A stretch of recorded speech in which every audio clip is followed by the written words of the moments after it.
Hello, everyone. Welcome to our full of nervous energy first stream for After the Fire. We have been hyping this so much for the last few weeks since we started. We made this house, and now we get to play in the world of Westeros. I'm joined by some lovely people. We've got Jason. Jason, who are you? Where can we find you on the internet and all that all this cool stuff? Yeah, sure. Jason Catrone at Just Jason, please, on Twitter. You can find me a lot of places. I've got a pin tweet going on. Unfortunately, one of the three campaigns that I'm in is on hiatus for just a little while. We'll hopefully be coming back next season. But you can find me for the foreseeable future here Thursdays at 3 p.m. CST, 4 p.m. EST, and every other time zone, just It's cool. whatnot. Do your own time zone, and then we'll work it all out. Yeah, exactly.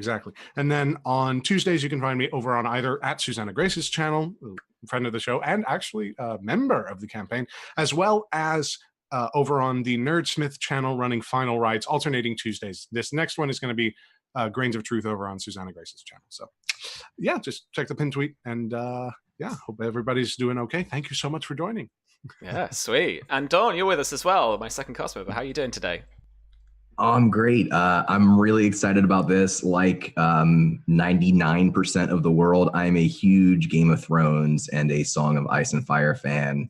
I'm really excited to play Sir Oliver. We'll learn more about him shortly, but you can find me online at Donathan Fry. I play in other games and write and do various things, and I share them all there.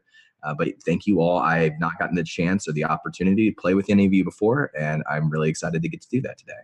I can't wait. And Virginia is with us again, one of my regulars. How are you Hi. doing? I'm all right, thank you. Good. All good. Yeah, hi, I'm Virginia. You can find me at Tabletop Horde on Twitter, here on Thursdays, also playing in one of Sam's other streams on Sundays. It's 4 p.m. UK time for your spy game playtests. It is. And soon to be over on Tales from the Grim, doing Sky Chasers that starts May 12th as well. So Hype for that too, because I'm going to be doing that. As Virginia mentioned, we play testing the Spy Game, which is a 5e inspired and based off, in terms of the rules, modern day adventures. So anything from like crazy Mission Impossible spy movies to a kind of Born Identity thrillers and real world stuff like that. So we're developing that at the moment. We'll be kickstarting from late May throughout June. So stick around for that. You can find all the info on that at blackcatsgaming.com. You can find more info at RPG Webby as well on Twitter and pretty much anywhere else on the internet too. So thank you for joining us. These are, I should say, just three of our actual cast members. So we've got three others, but I can't fit everyone in at the same time. All the portraits wouldn't fit. But it also helps being Game of Thrones because not everyone is in the same place, as we'll soon discover. So we'll have people dropping in and out week by week, and hopefully we'll forge an awesome narrative set 100 years before the books, set in 198 after Aegon's landing. And this is just after the Blackfyre Rebellion. And the first Blackfyre Rebellion is, for a little bit of context, not to delve in too much to some of the lore right now, I guess. But there was a King Aegon the Fourth, and he was pretty terrible. He had lots of bastard children and legitimized all of them on his deathbed. That combined with some of his, what is weirdly enough kind of his grandson, or his nephew in a way, who is the current king, King Daeron II, was tried. So his half brother, Daemon Blackfyre, tried to oust him as the king, and tried to take the throne for himself. House Greenmont, which is the player character house, which all of these lovely people call home. They backed the wrong side. They backed Daemon Blackfyre, and the Battle of the Redgrass Field is a huge battle the likes of Westeros won't see for another few decades. They were involved, and Daemon was slain. His sons were slain, and but some of his followers managed to flee and still have a claim somewhere in Essos. But yeah, unluckily for House Greenmont here, they picked the wrong side. So Daeron II, thankfully, was pretty generous as it goes. So houses were stripped of land, of some domains as well, some wealth. Some were even warded to various houses, and even the Targaryens themselves. So that is where we kind of lay our scene. But to start off with, I do have a little bit of story time for you all, a little bit of a prologue. Let me get a drink quickly. That was quite a lot of words.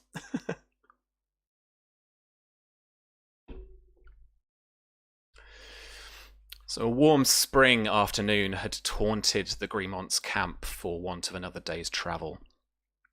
Tuck was seeing to the horses, while Rob saw to his lord. The shape of the man had withered fast, lying in his camp cot, festering in the heat of the canvas tent. Rob cursed the man who thought to build a tent of green and black as they took on the heat of the sun high above. The tent stank of putrid flesh, and Rob took one breath in and held it as he peeled away the cloth wrapping in the old man's knee.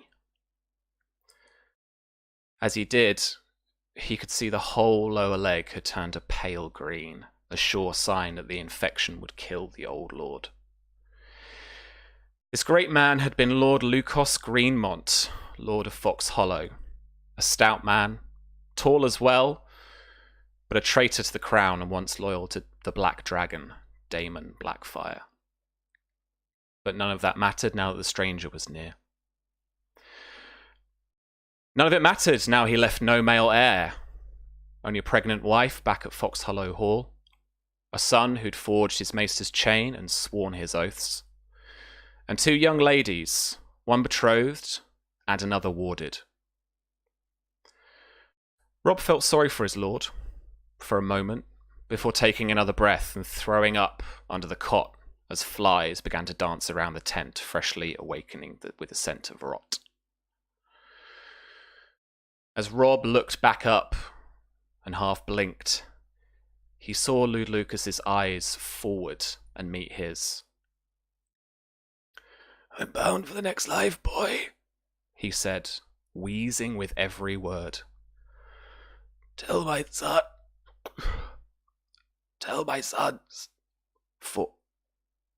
forget me not."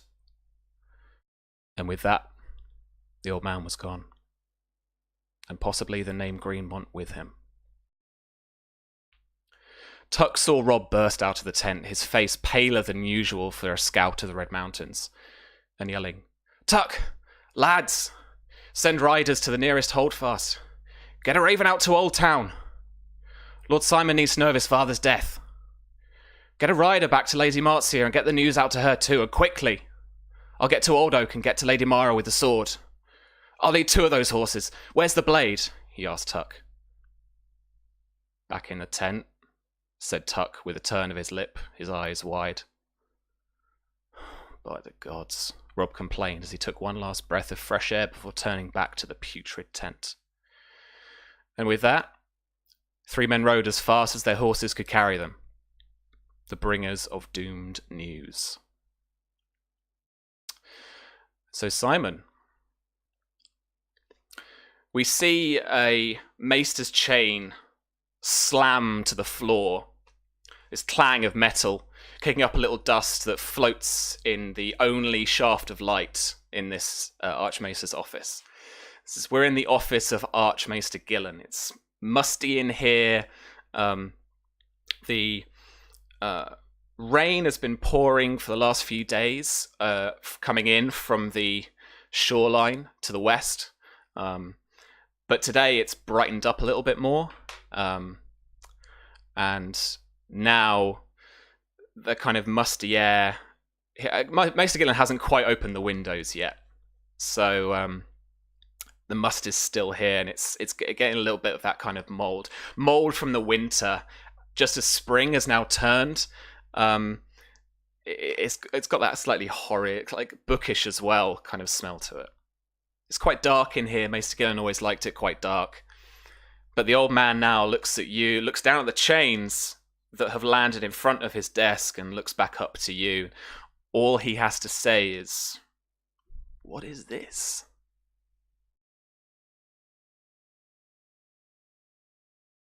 You've eyes to see, sense to perceive it. What is it? You've cast your chains at the floor. I can only assume it's some grandiose mark of casting them off. What is this? What do you...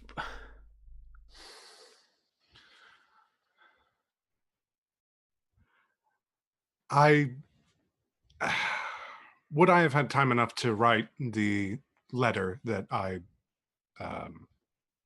had been meaning to on words and their weight in between the time of receiving the news and this moment?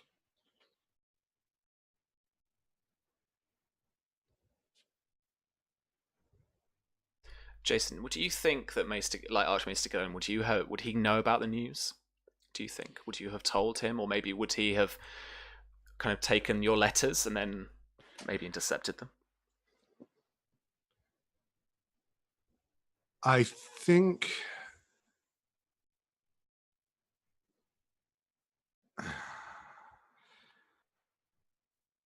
I think at that point I would slam the missive that was received from my father's camp onto his desk.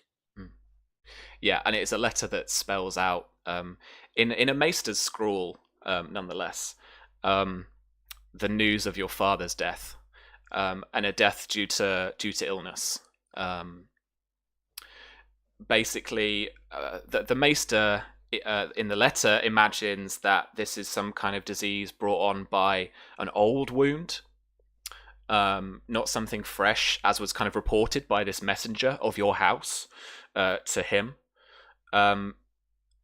But he has sent this raven to the Citadel on this messenger's behalf, essentially. But yeah, it is directed exactly to you.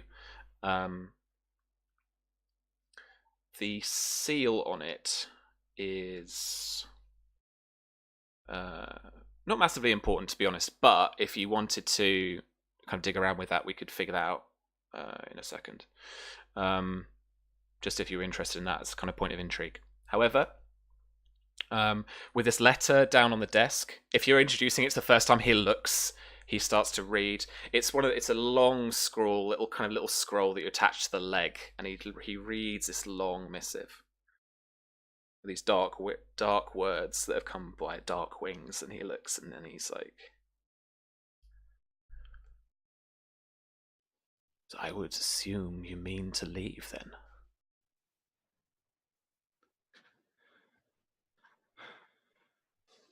Entertain for me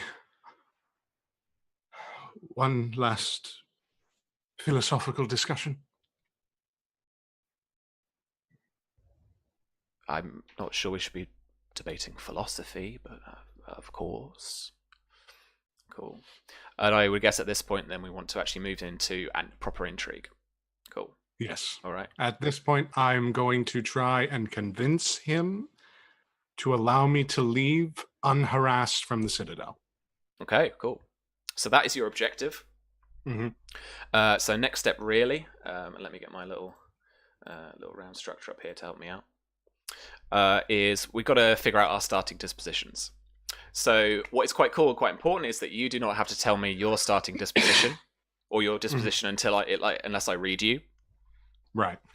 So at this point, bearing in mind that he is a mentor, that he has been kind of your mentor for a while now in the Citadel, at least the last few years.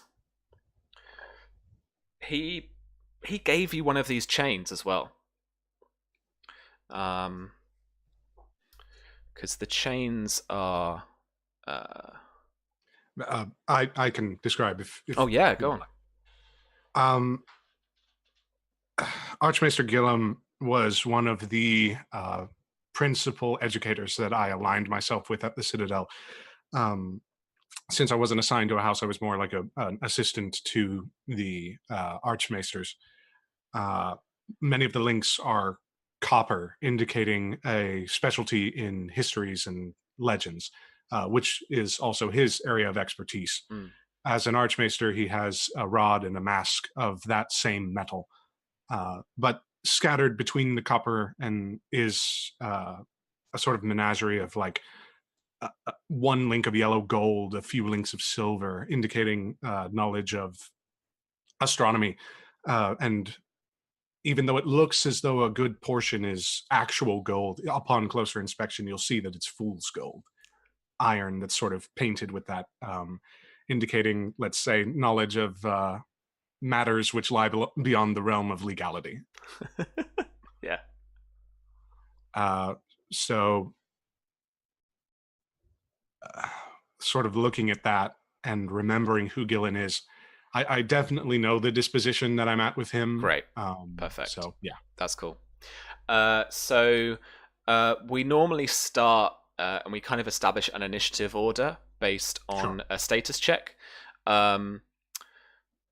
As I was going to say, because this is his office and you've approached him, I was going to let him go first. But to be honest with you, through some of the role play and the fact that you're kind of let's entertain this thing, I think he could be giving up his first turn to you.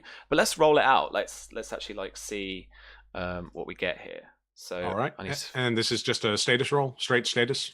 This is going to be status and breeding, funnily enough, because it's all about kind of etiquette and stuff like that. So if you've got any specialty dice in breeding, then you can add them as bonus dice. So very quickly, for people who are watching who don't know the Green Ronin Song of Ice and Fire game, it's a D6 based thing, and you just roll pools of D6, and it's a roll and keep system.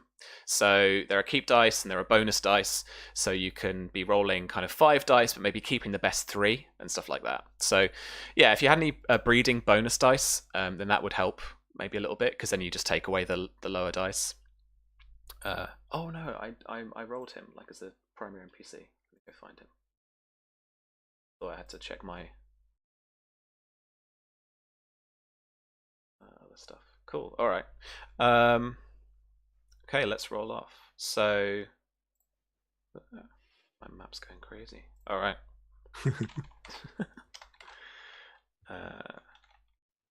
We just hear like little rodent feet tapping. My mouse is going crazy. Yeah. All right. So this is straight for me. I don't need to have any bonus or keep dice. So I'm going to roll. And go ahead. You roll as well.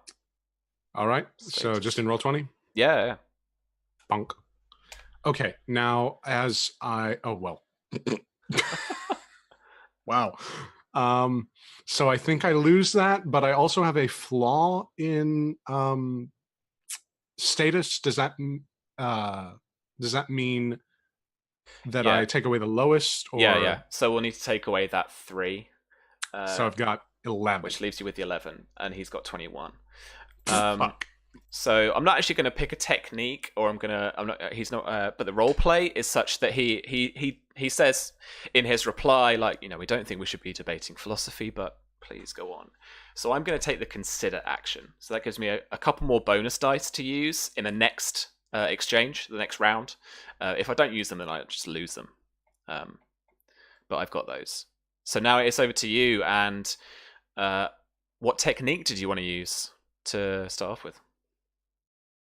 Right, techniques. That's over on 146, I think, right? So, yeah, or something like that.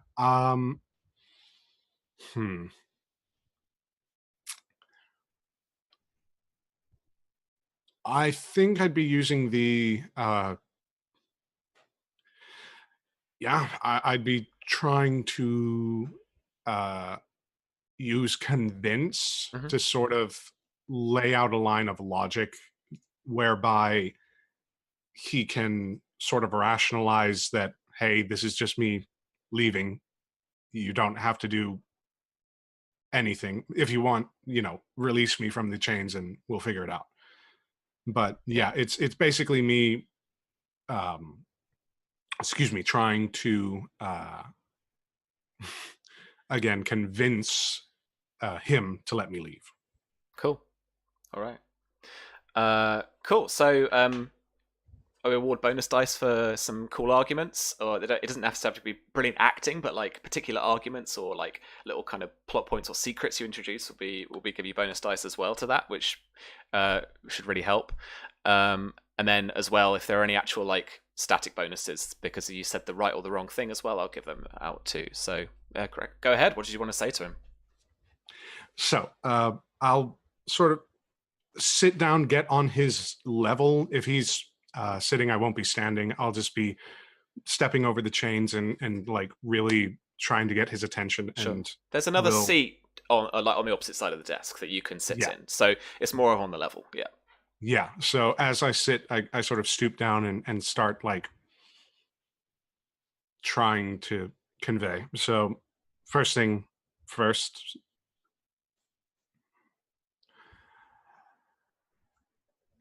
Consider for a moment the weight that certain vows hold. We are in this realm encouraged to keep to these things for want of virtue, for want of demonstration of adherence to norm, etc., etc. Consider the vow of marriage.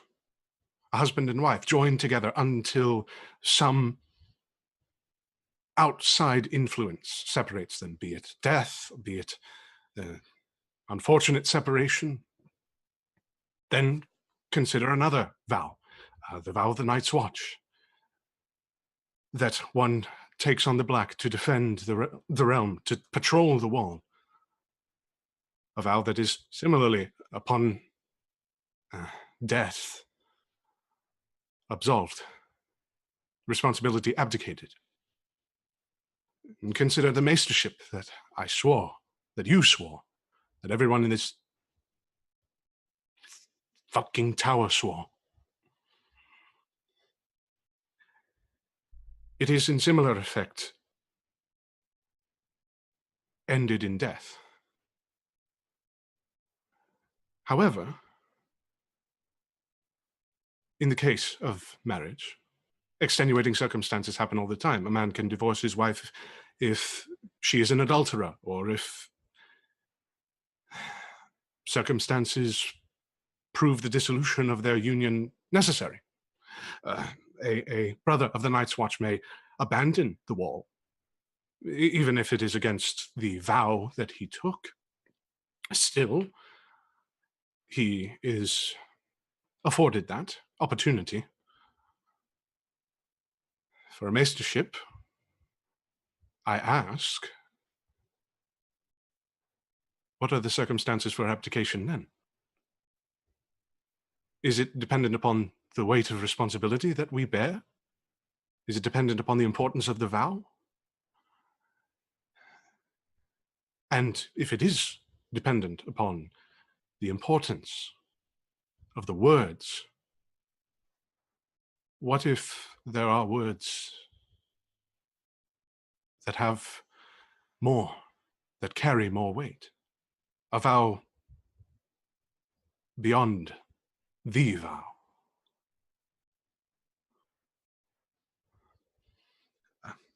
I speak esoterically, and for that I apologize. So he takes a moment, but it's some really nice stuff, and the argument about the different types of vows as well is really landed. So I'm going to give you 2 bonus dice to roll on top of the persuasion test. Like there's no deception here. I don't detect any hint of that. So it's all about like an argument and figuring that out. It's definitely convince. So roll for me well, are you straight up trying to influence him and actually like deal some composure damage, or are you trying to like read him, or are you trying? What's the action essentially? At this point, I want to get a beat on where he's at. Yeah. So, not influence at the minute. I don't want to. I want to see where he's at, because if something's fucky, I really want to make sure that I can sort of influence that. Cool. All right. So read target is an awareness test. So make an awareness test. It's against his passive deception result. Okay, cool. So that's his deception times by 4. Okay. I believe. Yeah, that's true. Because it's just above the average. And then you've got 2 bonus dice as well. So if you had a bonus dice in empathy, you'd add that as well. Okay, cool. So what is your awareness? Because your bonus dice can't exceed the amount that you have in the skills too. My awareness is 3. Okay, so cool. So you can roll 5 and then keep 3. Okay, so / roll 5d6. 5d6 K3. Yeah, that should work it out. K3. Yeah. All right. All right. Yeah, you equal or beat your target's base test result. So his current disposition to you is friendly.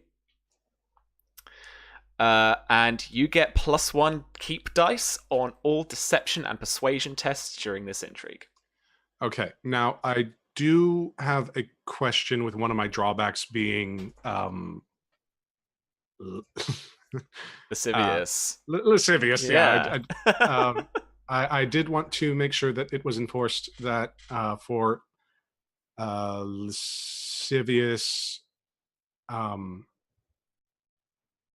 first persuasion test. Okay, this was not a persuasion test, right? No, this was an awareness test, so you're all right for that. An awareness test for now, but excuse me, it is that the first persuasion test must use seduce. I also get a -1 dice on charm, so that's not good. But yeah. So what is his composure at the minute? Do I get that information? You don't get that. No. Okay.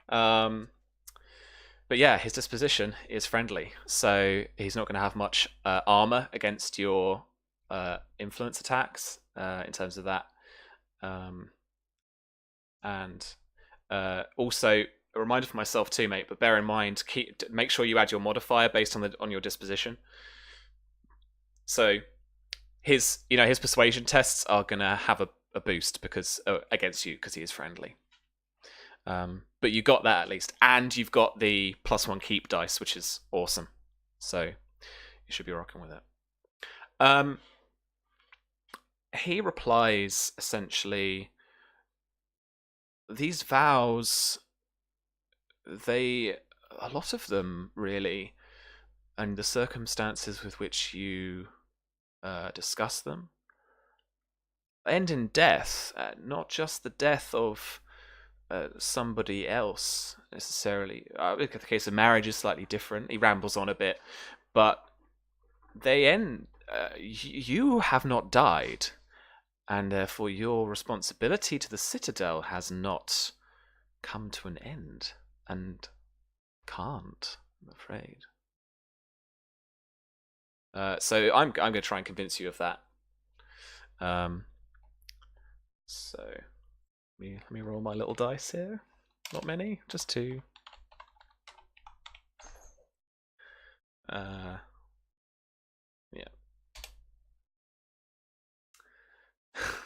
God. Does 6 beat your intrigue defense? No. Is this with the persuasion modifier? I didn't add the persuasion modifier. Does 9 beat your intrigue defense or equal it? No. Oh, right, not in this case. Sorry, friend. No, that's fine. You were close. It's 10. So okay, yeah. Okay. If I hadn't rolled that 1, we would have been a bit better. All right, cool. Yeah. So now I didn't. He didn't manage to get through to you essentially. So you're welcome to argue back. That's your turn. As he brings up that I have not died and whatnot. Very true. But as I understand it, one of the multitude of vows that a maester must take for themselves in the forging of the chain involves a vow of celibacy.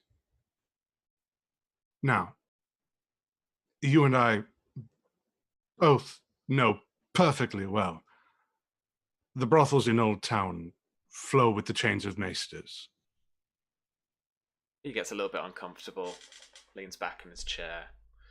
An unfortunate and terrible truth. But he dodges your gaze, actually.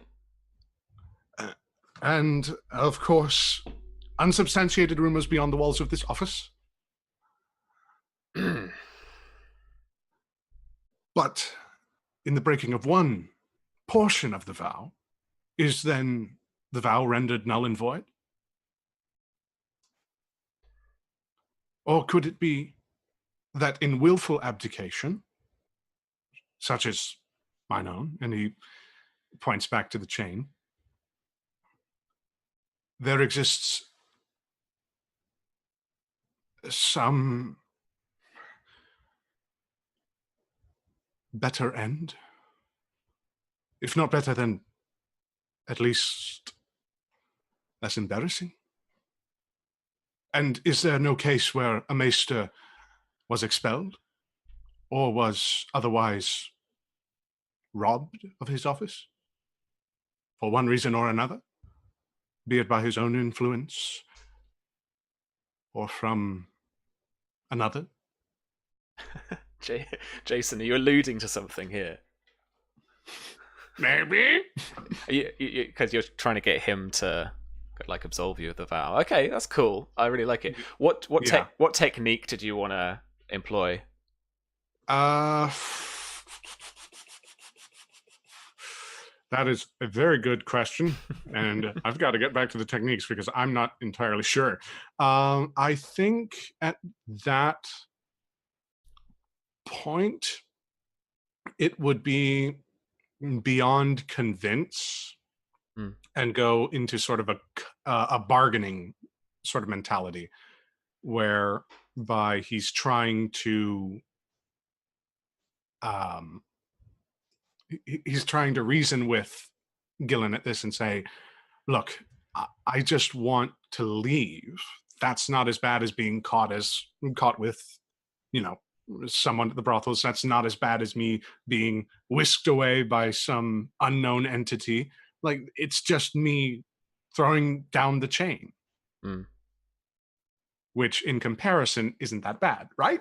That's that sort of thing, like, hey, right? Yeah. So a defeat with bargain means that you have to offer something in return for getting that service. Or we can come to that if you defeat him with this, obviously. But yeah. So you've got your +1 dice to this. So bargain's cool. Did you want to? Have you got any bonus dice in bargain? In bargain specifically? Yeah. No. Okay, that's cool. So it's just your straight persuasion test, and then roll that. Add your bonus based on your disposition. Okay. Or the kind of apply the modifier at least. Okay. And then let me see the result. Okay, and yeah, I'll do that, and I'll be sure to keep it in mind, the persuasion modifier. So there's that. Remember your bonus dice as well. Yes. So I'm rolling 4d6 because I got a 3 in persuasion, and I'm keeping 3. Keeping 4. Keeping 4. Yeah, It's powerful. It's a whole keep dice for your retarget thing. Oh wow, awesome! It's like Susie and Charlie taking notes in chat there about that, I think. Just read your target, like, first thing. All right. Here we go then. Rolling 4d6. Yeah. Okay, that is a 17. Palpable hit, sir. All right. Yeah. Cool. Okay, so, I mean, that beat his intrigue defense, but sorry, I kind of jumped the gun here. I guess you're trying to actually influence him now? At this point, yes. Yeah, cool. Okay. I'm trying to influence him. Okay. With bargaining, I have to offer something in return, right? Sure. I don't mind the role play, the fact that you're kind of establishing maybe this is a kind of a what do you want out of this kind of thing. Yeah. Bargain, you apply your cunning rank as the influence. You've done 1 degree of success. So that is going to be whatever your cunning rank is essentially 4. So that's essentially the damage you do to his composure. And just let me check my DRs here on my disposition. So his friendly, which knocks 2 off, so that gets absorbed. Right. But you've done 2 to his composure. So you can see he's become a little rattled, particularly about the brothely stuff, which might be a way in. And it's, this argument, it's started to affect him, essentially. But I would like to whisk us across the other side of the reach to Old Oak. Mara, handmaid in your guest chambers here at Old Oak, the seat of the Oak Hearts, your betrothed house, is brushing your hair. Your room is all of a flutter. It's the morning of your wedding to Lord Alistair Oakheart, the young Oak, the heir to the house. Standing inside the room, but at the door, is your confidant and chaperone here, Sir Oliver. And past him comes another serving wench with a tray of breakfast. Fresh fruits, sweet cakes, syrupy treats, everything you'd want for a hearty breakfast on your wedding day. That's where the description ends, don't worry. Lying on your bed, is your white wedding dress.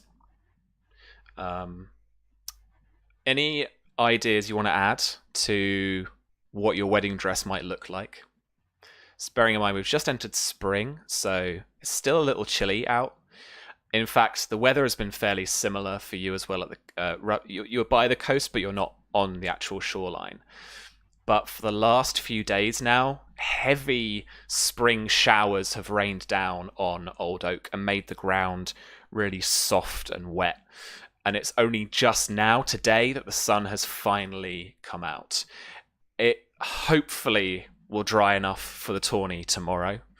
But yeah, so it's you've been kind of kept indoors. But it's a bright morning. It's still quite brisk. But the shutters have been opened, and you can see out into their domain as well. But what's your wedding dress looking like? So I imagine that it's Westerosi mostly in style, but she probably would have wanted a slightly Dornish flair to it. So I imagine it's quite flowy in places. It's that kind of heritage from her mother. Oh, it's the style of the time. It's the style, honey. And I imagine that it's almost a kind of Marjorie Tyrell thing where she's actually got forget-me-nots sewn in, like fresh flowers sewn into the dress. Yeah. That kind of go all down like the back of the train. I love that. I reckon there's got to be, for Dornishness, there's got to be some silks involved. Oh yeah, there's probably like heavy like silk embroidery. Yeah. I imagine that the kind of taking on of her betrothed house, so there's probably kind of oak leaves and stuff worked into the embroidery kind of behind all the forget-me-nots, working up along the kind of front of the bodice. And yeah. Hung up as well would be your maiden cloak, which is in the not the oak heart, it's in the Greenmont colours of black and green. Has the sigil embroidered in with the white heart with the 3 swords. And this is going to be the cloak that your father is going to remove, and then your new husband is going to put on you during the ceremony. In through the door walks Lady Oakheart, Lady Jane. She gives you, Sir Oliver, a quick sideways glance, slightly bristled as she walks past. And then, as you're kind of sat at your vanity table, Mara, she pulls up a stool and sits just nearby. She asks, how are you doing, my dear, this morning? Oh, I'm doing wonderful. It's just everyone keeps bringing me all of this food. I don't know how I'm going to fit in my dress. She clicks her fingers, gets a servant to give her an apple, and then starts eating. She puts her hand on yours, and she says, "Oh, my dear, I don't I don't want to really pry. Have you heard from your father? It's getting awfully late. I mean, the wedding is today. I haven't heard anything. Perhaps I've been held up at a holdfast. The weather's been terrible. If the ground's soft, that many wagons, it could be terrible getting up here. Yes, well, there have been lots of others managed to get up here on carriages too, and well, I just, the tourney is tomorrow. We can only hold people for so long. And just pushing for you for really something that you can't deliver. Like, you can't just magic your dad up from anywhere. But she's really pressing you on this. When she inevitably doesn't really kind of get much of anywhere, she then actually moves on to ask, you are ready, aren't you? I mean, I don't want you to be alarmed when those sept doors close and it's just Alistair and yourself and the septon and us and your father. Marriages between the Oakhearts, and it's at this second she gives a glance to you, Sir Oliver. Marriage between Oakhearts have always been done like this, or since Will, Dornish murderer, they raided our home, killed our kin. But don't worry, your father will be there to give you to Alistair. And again, she looks at Sir Oliver. I imagine that Mara, as soon as she starts saying that, takes a kind of very composed, deep breath in of like a don't say it, like trying to ignore that little twinge of like, you can't talk about them like that.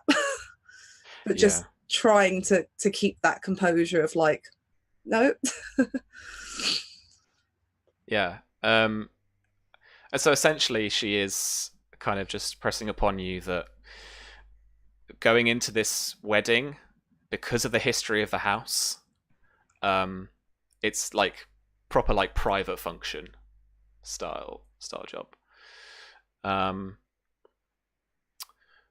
Oliver, how are you reacting here? Are you doing anything in particular whilst this is going on?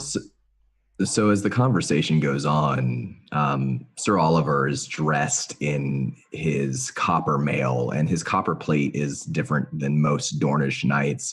It's black with gold etchings like vines around the joints of the plates.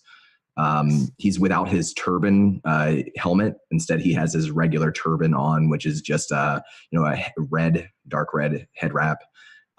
He is an older knight, but with sharp features, green seafoam eyes, dark but graying, slightly unkempt beard. And he's smiling, and he smiles, his lips part just a little bit every single time this lady of the house looks back at him pointedly. Behind his back, where his hands, his gloved hands are clasped, he's wringing his hands each time. He's squeezing his hands. And if there's any anger, he's trying to displace it in a hidden manner. The Oakhearts, is what she's saying, is this well known?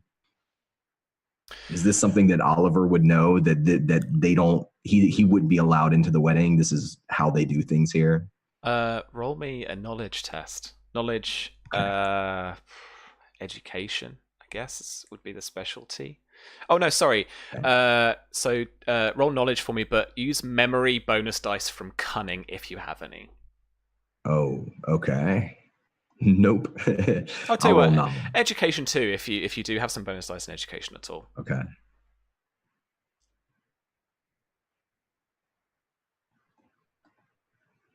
So that, depending on the kind of the degrees and stuff.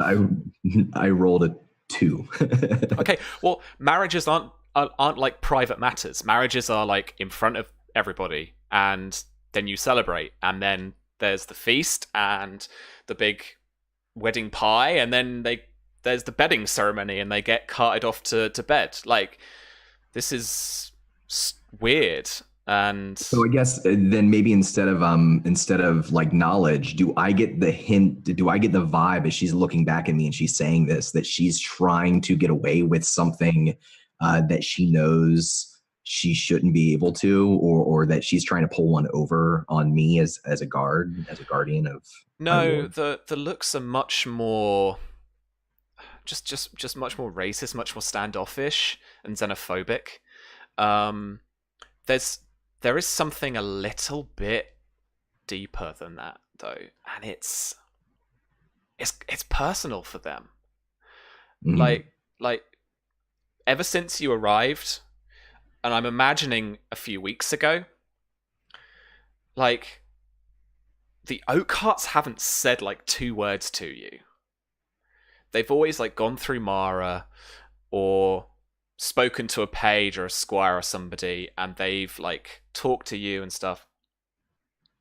The Oakhearts are kind of finding it troublesome in the, and this the kind of hints you get from the last few weeks. They're finding it difficult to find a place in this kind of newer regime. So even before the Blackfire Rebellion, when Daeron II became king, the because of his wife is Dornish, their influence in court became so much more, and he brought in Dorne to the Seven Kingdoms when nobody else could. And he didn't do it by conquering them or marching an army to Sunspear. He did it diplomatically.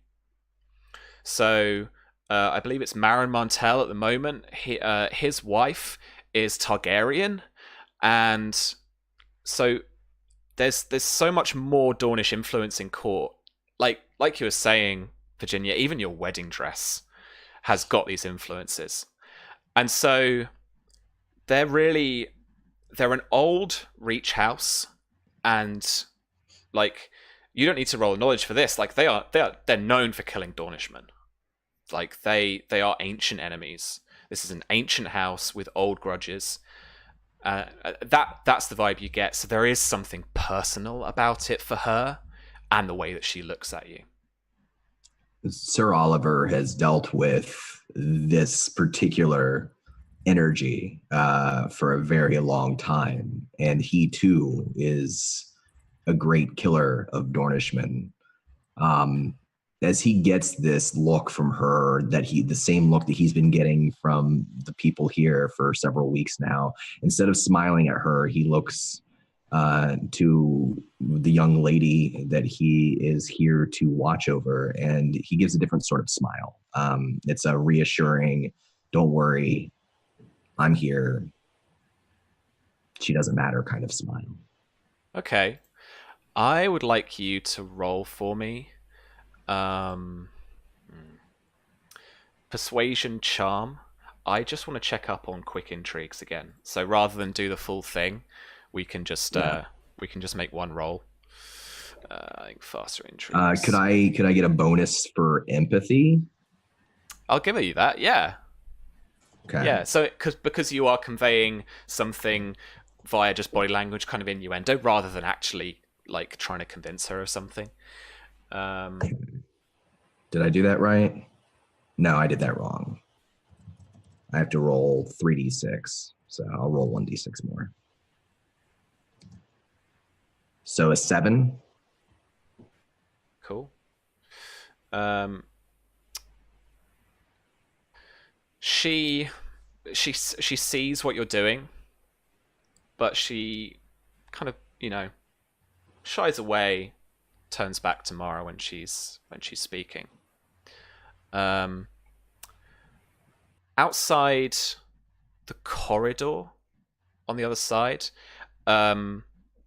would be windows and arrow slits out into the courtyard, out into the actual yard itself. You can hear shouts and what sounds to be like more of a commotion now.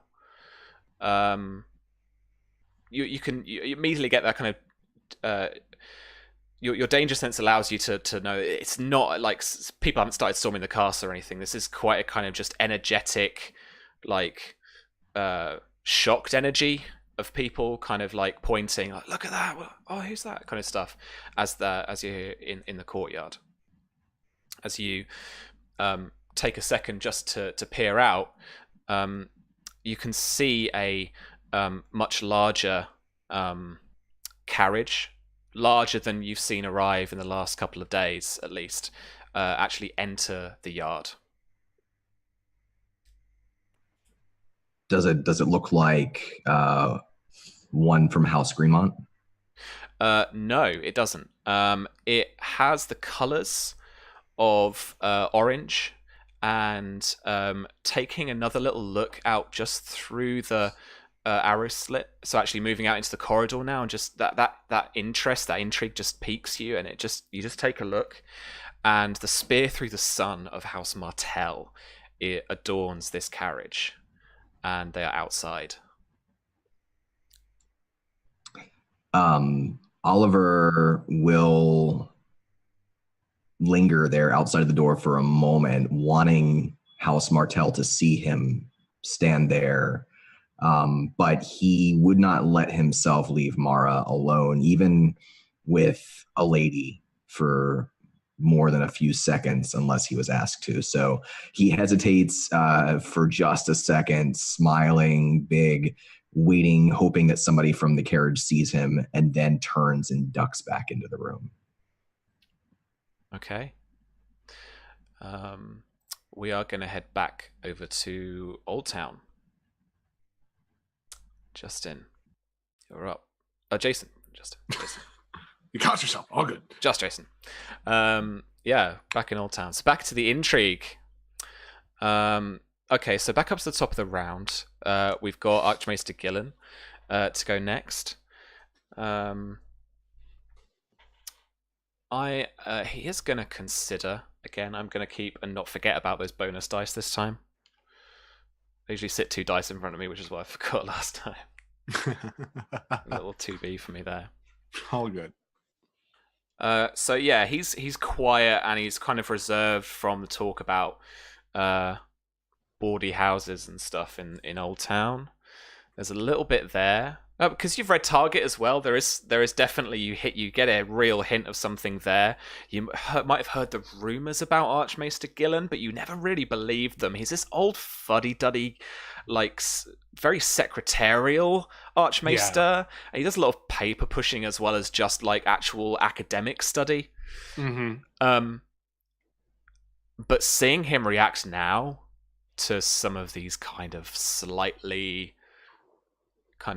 innuendo, like, you know, I don't know what you might be up to kind of stuff. He's obviously bristled and kind of like back in his chair, as upright as he can make himself, and he's still avoiding your gaze. But he does kind of offer this, you know, kind of, well, go on, as he, you know, considers your argument. But back over to you. He's just considering the argument? Yeah, so I'm going to keep those 2 bonus dice. Yeah, there is this kind of, you know, go on, and that leaves you open to pick a new technique, role play, and then pick the action. Okay. That's all right. Technique. Kind of bristled.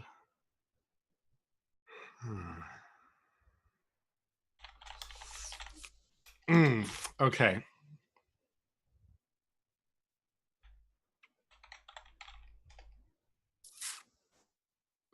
Dang it. I don't know what to do. Okay. I want to bargain, but this time will be where I sort of state very plainly, like, what I'm offering. Okay. Like, so having just sort of hit a nerve here, I'm going to press upon that sort of rawness, yeah, and still continue to sort of speak plainly with him. Simon will actually try to lean forward, like almost trying to like angle himself to where he can't avoid Simon's gaze. Yeah, okay. Like really just trying to get eye contact with this fuck. Yeah. And then he'll sort of, as soon as he can sort of fleetingly address, like, you know, face to face with Archmaester Gillen, Yeah. he'll sort of say,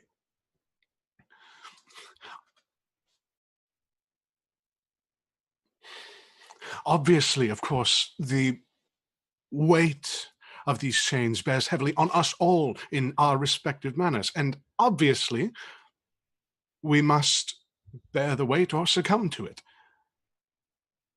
That I still draw breath and yet succumb, and I point back to the fallen chain. Is that not more useful to certain persons, such as yourself, perhaps? If there were one such as myself that were rid of it? Someone who could... he'll hesitate at that point and clear his throat. Someone who could, beyond the walls of this citadel, serve to further the agendas of the Archmaesters, or at least be sensitive to their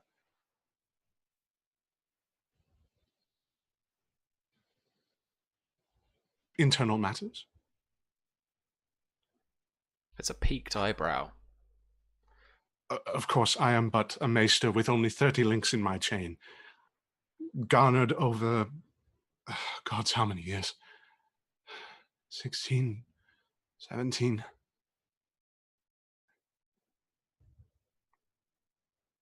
He'll pause at that point. Cool. Okay. So what? I mean, yeah. So I'm gonna award a bonus dice. I can't remember what it was. There was something really cool at the beginning that you did that I really liked. But yeah, but was it the spidering around, like trying to? Yeah. That was the one trying to get it to look at you. Yeah. And then we're just picking the action now at this point. So if you wanted to straight up try and influence him again, we could do that and apply some composure damage. I think that'll be it.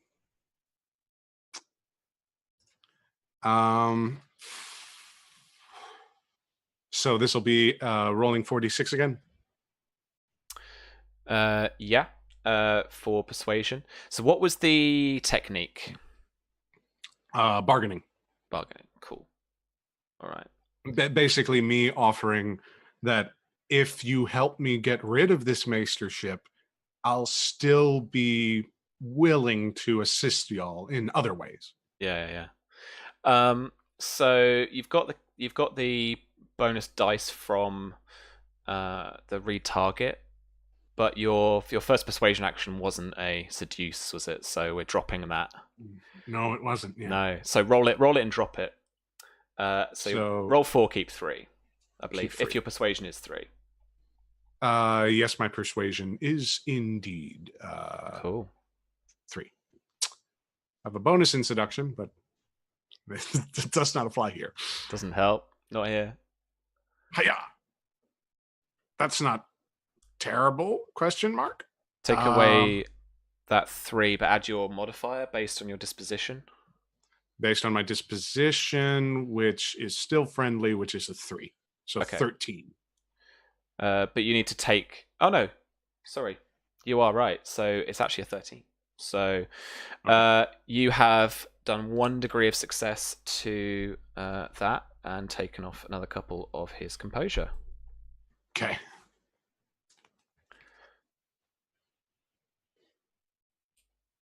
All maesters serve the citadel first, really, when all is said and done. Pursuit of knowledge, of the higher mysteries of history, cataloguing things, of investigation. These are all far nobler pursuits than the Game of Thrones itself. And so, really, if you were to go out into the world with your chain, serving a house, you would in fact be serving the Citadel, and not necessarily the house that you were to live under, no matter who they would be. The Tyrells, the High Towers, the Greenmonts. And I am going to try and convince you that that's kind of not really a kind of a thing that can be bargained. It's not, wholly true necessarily, but yeah, that's what he'll say. Yeah, totally. 5. Let me check my. Hang on, let me check my disposition. This might actually make it worse. We're friendly. That's the problem. Yeah. So that's going to nowhere near your intrigue defense. So you're good. Sorry, old man. Ain't buying it. Wait, I had bonus dice. I forgot my bonus dice. Let me roll 2. Oh, yeah, shit. Yeah. Let me roll 2 more again. Oh, right. Okay, a 6 and a 4. Okay, 6 and a 4 is 10. Ah. So I take away the 2 worst ones. Okay. 6 and a 10. No, take away the one is 9. I got a 9. Again, just short by that 1. Yeah. Just short. You're getting there. I think even with the little bit of meta you can get, he's not really quite being that kind of straightforward with you. Yeah. But yeah. Okay, so that's done no composure damage to you because he's trying to influence you. But back over to you. So technique first. If there's a bargain again, or maybe just straight up convince, like you just want to kind of get on with this or whatever. But I actually, I don't know what his composure's at all, right? Mm-hmm. I've got no idea. Yeah. I wanted to check with you on the wording of insight. Sure. I want to try and force his hand to sort of tell me outright what he truly thinks of the situation. Sure. By sort of pressing upon that nerve that I hit earlier. So I think this would be more a taunt. A taunt. Okay. Yeah. Okay. So the taunt specialty is it's risky, but you goad another character into action based on your barbs and insults. So that you don't have to spell them out. These insults can be inferred, but it is still along the lines of those okay,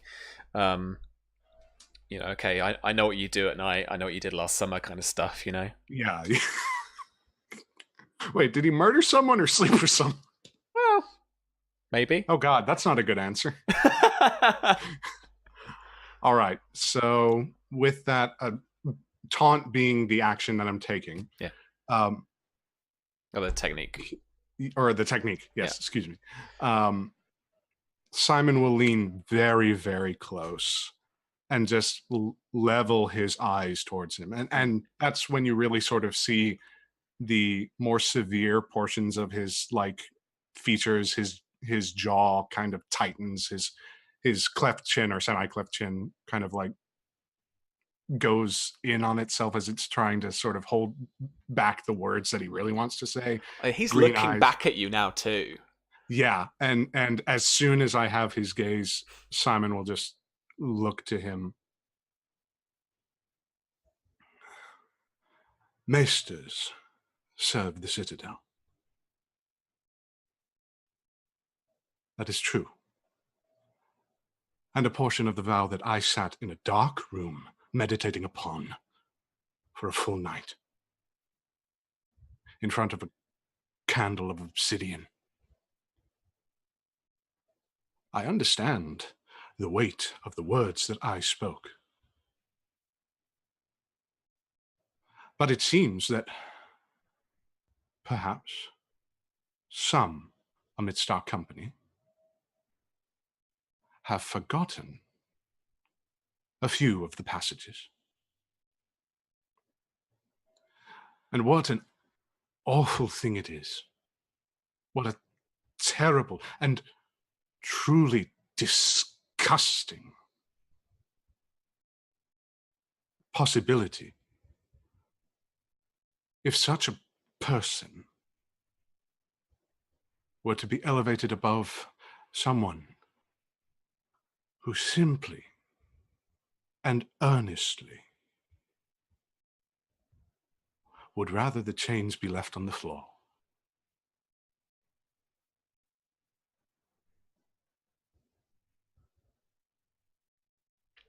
I'll give you 3 bonus dice for that. That was nasty. All right. Yeah, he visibly Not shady at all. bristles. Yeah.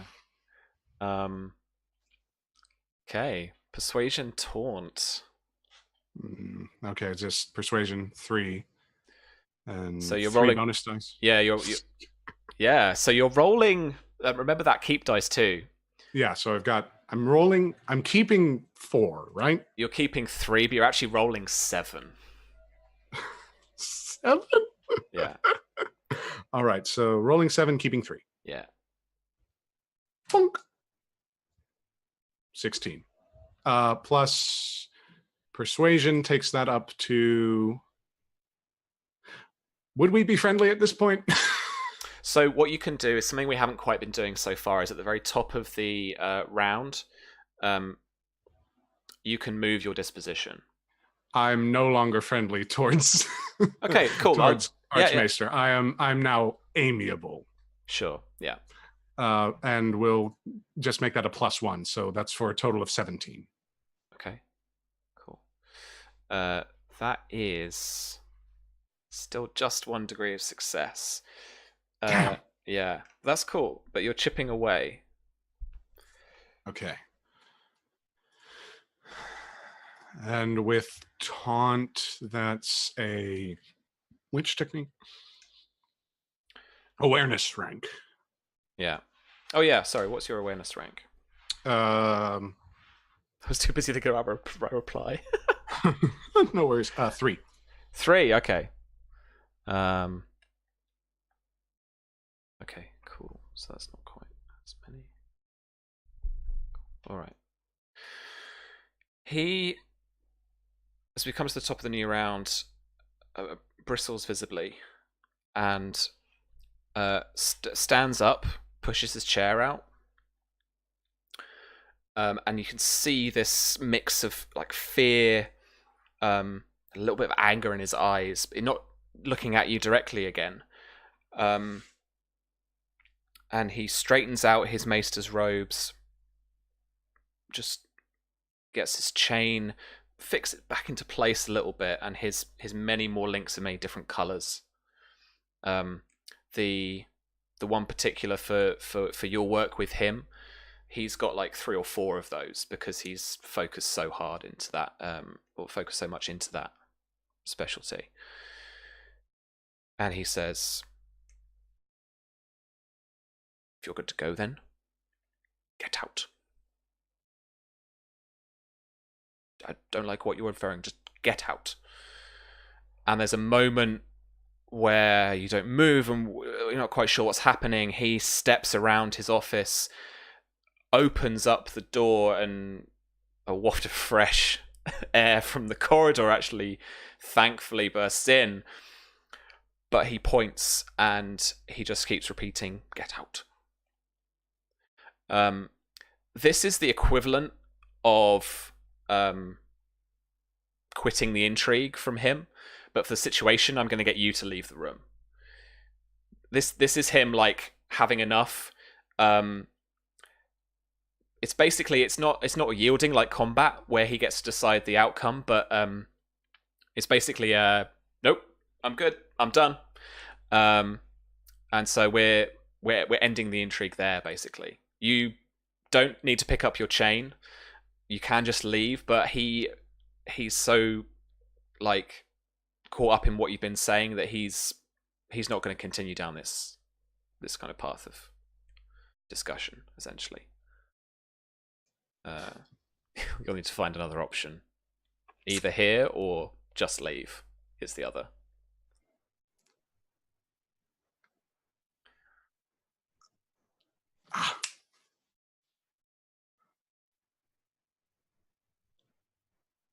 I'll look at the chain. I'll step around it. And then I'll address him in Valyrian. Okay. because now that the door is open, not a lot of privacy, but there's nobody listening. So in Valyrian, I will say something to the effect of,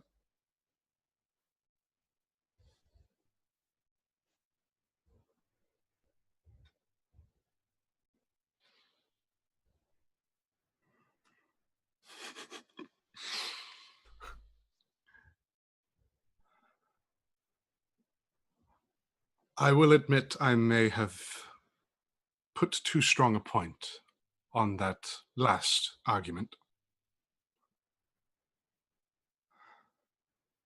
He'll soften and he'll look to Gillen. I've one more writing to submit to you. This I will do. As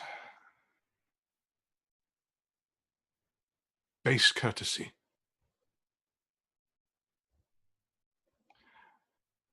But I must know. And I'll get back up in his space and try to look him in the eye once more. He looks back at you. If I am to leave, will you follow? Would it be as the adulterer, left disgraced? Would it be as the brother of the Night's Watch, exiled, then abandoned, and then executed?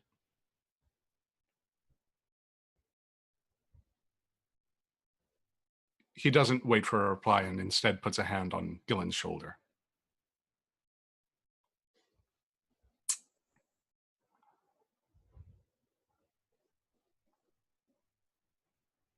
I thank you, friend, for all that you have done.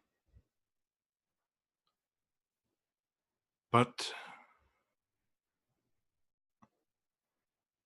And he'll let go of the shoulder and just wrap himself up in the sort of ridiculous robes that he's had for himself.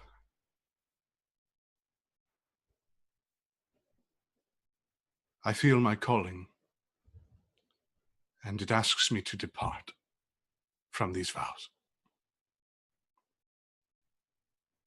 But before I leave, you shall know what I think.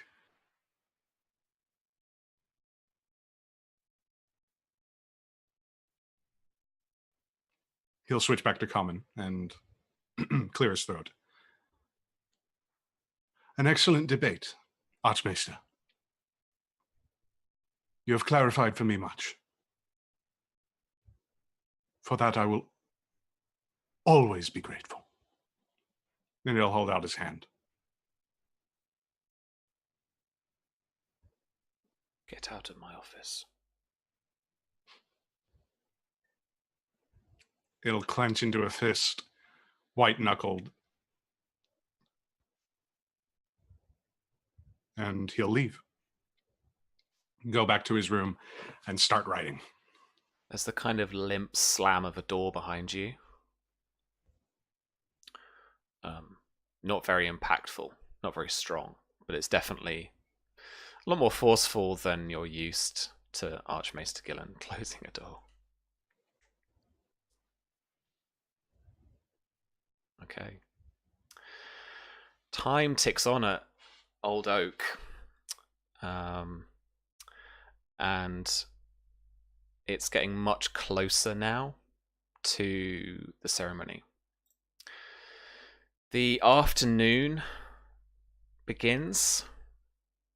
I'd imagine you haven't really touched much of your breakfast. No. No. And I mean, more lunch is presented. And after that, really, there isn't much to it. There is no word from your father yet, or the scouts that were accompanying him. Time is getting much closer to the actual ceremony itself. Lady Jane comes to you again. She asks, Could could someone be of assistance here? Could someone take you down the aisle, perhaps? I mean, we have the feast almost laid out itself now, and we must get on. So Mara will stand up out of her chair, probably fussing off somebody who's, sorting out her hair or fixing something that probably doesn't need to be fixed. If my father doesn't arrive, there is somebody who can walk me down the aisle, if that's what you're concerned about.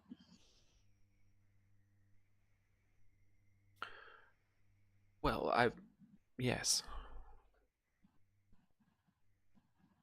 And Mara she won't say anything. She'll just look over to Sir Oliver, who I imagine is still sitting somewhere in the room. Yeah. He's standing over by the door, on guard still. And she'll kind of look at you and hope that you've taken note of what she said. You see back, like a very small nod of his head. And I will look back to Lady Jane.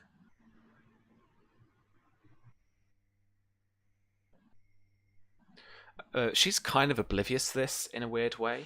And she starts rambling on about how maybe we could ask it's Tali or maybe Lord Merryweather or someone, maybe Lord Hunt could perhaps, for he is a kind man. Wish to offend you, my lady, but Sir Oliver has known me for most of my life. He's of my father's own household. If I am to be walked down the aisle by anybody other than my father, it will be him. She looks like utterly shocked, and there is this lingering moment, broken by a cry from the yard, that you both can hear fairly clearly. And it's, let me through! Let me through! And you can hear the gallop of hooves enter the yard. And there is a rush outside. Do you want to investigate now? I mean, Mara will go to the window. Okay. Outside the window in the corridor, both of you can look down and see that there is a Greenmont scout stood in the wet yard mud, surrounded by the ancient stone of the First Men Castle that you're inside. Amongst all the carriages and the various people and commoners moving around, and still people bringing in food and drink, there's this one scout, and he's just kind of like let go of two horses. He's not got them stabled up or anything like that.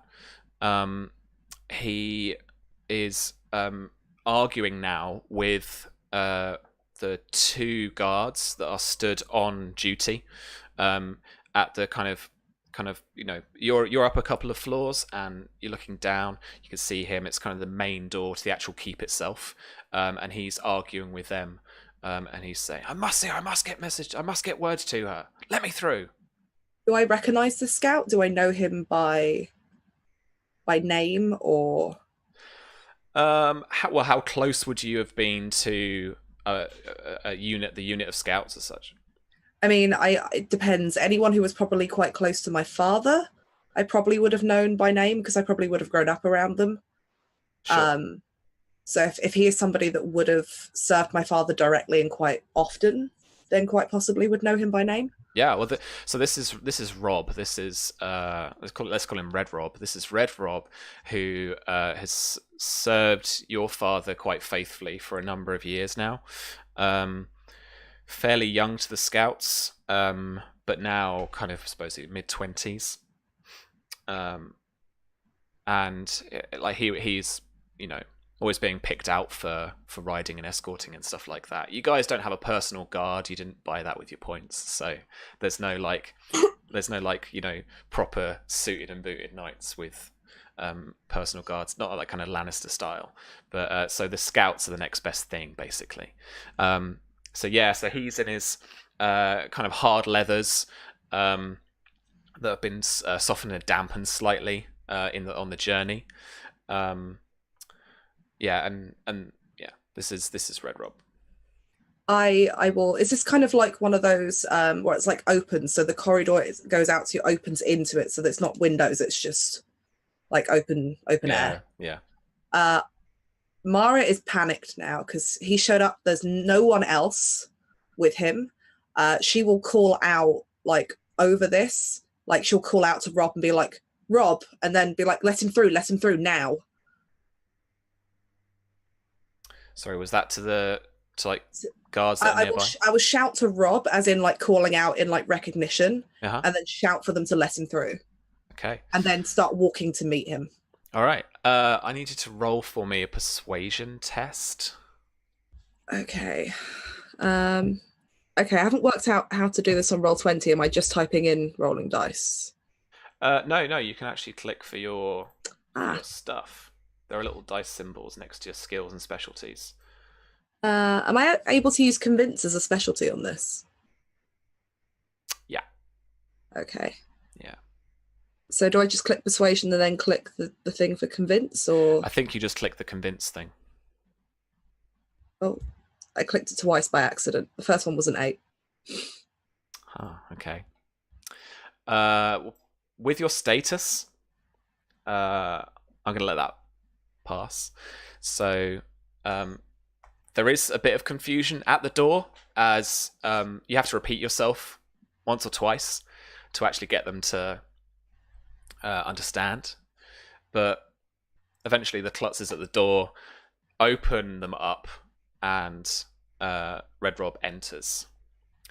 As you guys work your way towards him, as you go through the corridor to meet him, you hear another set of voices, and they're arguing with Lord Oakhart. And as you round the corner, Oliver, you see the shape of Maron Martel. Fairly tall, middle-aged man with tanned, leathery skin and thin, sunken eyes. And he is escorting a beautiful young woman, mid-20s, with flowing white Targaryen hair and bright purple eyes. Her eyes being complemented with the rich peach pigments of her silken wrap dress and amethyst jewels, purple jewels that adorn her wrists and neck. And she is arguing with Lord Oakhart over the fact that they will not be allowed into the actual wedding ceremony itself. She's saying quite softly but firmly that this is ridiculous. I'm the Princess Consort of Dorne. How dare you? And she's, trying to bring her status to bear in this situation. But Lord Oakhart's really not having any of it. But more interesting than that is a few steps back from the pair there are stood some Dornish knights, stood around. A couple of them smiling and just laughing to each other about what's going on.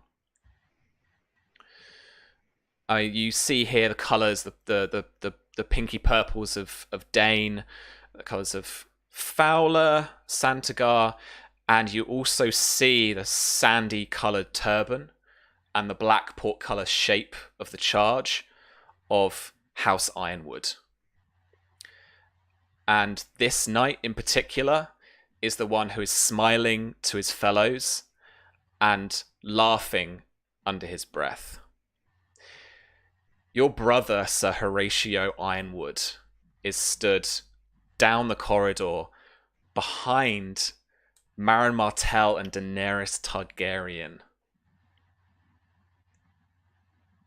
And past them is the staircase down to the yard.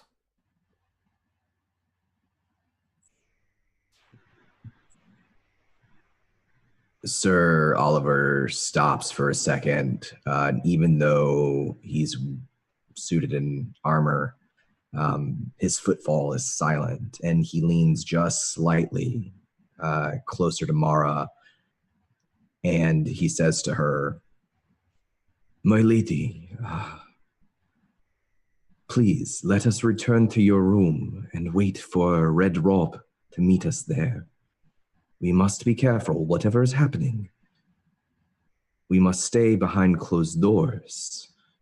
There are those here who would be dangerous to you." And he looks sharply down the end of the corridor, his eyes locking first on Marin Martell, trying as hard as he can to not look at his younger brother in the eye. Mara will take a pause as she listens to Sir Oliver, but she just feels that something is wrong. Red Rob has showed up. There is nobody else here, and so she'll kind of whisper back to you of, "That's why I keep you around, but I have to know where my father is." Of course, my lady. As do I. But let us speak in private and wait. When we moved out of the room, Sam, Yeah. did they let him through, right? Like he's coming towards us and we're moving towards him at the same time? Yeah. Yeah. So your plan is very feasible. Like you could come back up to the room and then he could find his way there. We should empty our room of all who are not of the House Greenmont and wait for Red Rope there. Just you and I and him, my lady. Mara will take that minute to compose herself again and nod. Very well, so she'll go back up the stairs, and she's trying to keep herself composed as she feels more and more panicked about what's going on. And when she enters the room, she'll say to I imagine a few handmaidens in here, just out, everyone out, please. They give you that extras in an episode. Look for a second. The kind of handmaidens, and they're all handmaidens for this. That look of what? Okay, and then just after that second, everyone starts departing, and they funnel through the doorway, just the one person doorway into your guest quarters, and then you've got the room. You wait, presumably, and you hear quite a commotion from outside in the corridor, and you actually catch a little bit of like, oh fuck, and then actual full laughter, laughter that pierces like through your consciousness, Oliver, because this like is undoubtedly the sound of your brother. Like that's weird, creepy. You've not heard this for years, and yet it's like a throwback to childhood or to growing up in adolescence with these guys. And it's like that's that kind of really wide open mouth, kind of male cackle almost. That really kind of hearty but kind of high laughter. And you do hear him say kind of, "What's the matter, friend? Where the fuck are you going? Don't you see your queen is here?" And then he's like, kind of motioning to the to Daenerys. And as Red Rob actually approaches the doorway, the Dornish knights are just behind him. And they're all kind of goading him as he is all of a kind of fluster and a whirl as he gets into your guest quarters, and it kind of looks at the two of you. And behind you, Oliver, you see your brother finally take that second just to recognize you.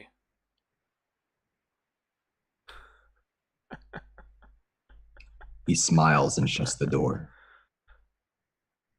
inside, Red Rob is panting, is uh, my lady, and he gives you a very shallow bow. Sir, I'm afraid I have come bearing sad news. Mara will start pouring 2 cups of wine, one for her and one for him, and hand it over to him. Thank you, my lady. And he drinks deeply. just to catch his breath and moisten his mouth. And takes a second, invites you to sit down. She doesn't, she stands. Which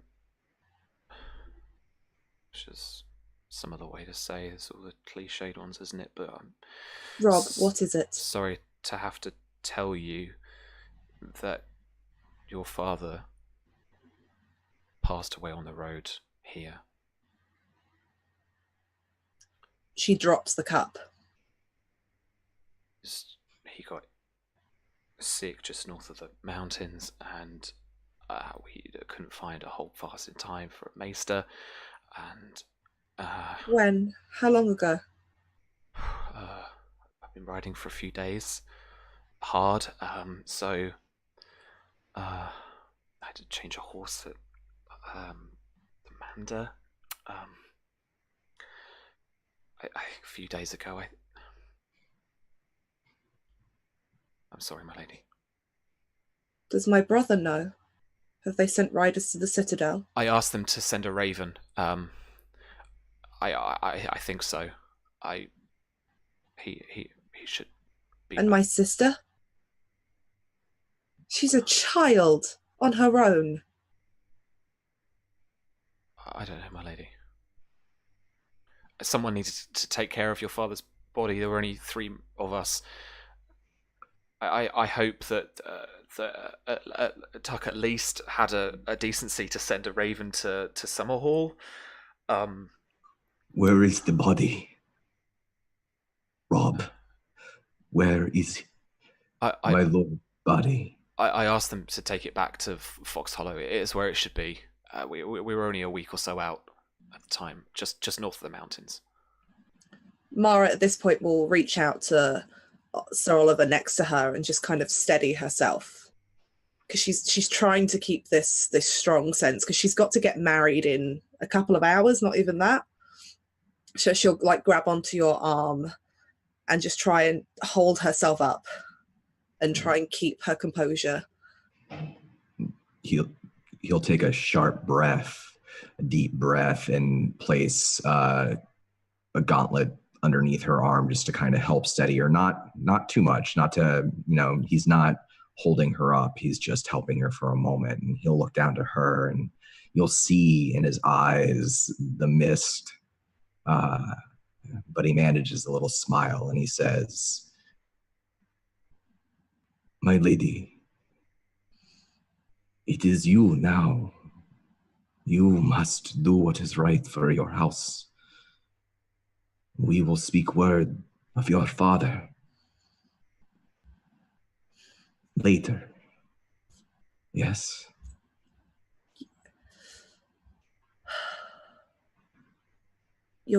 Yeah, she can't even talk. She's just in that moment of that's all she can do to keep composed.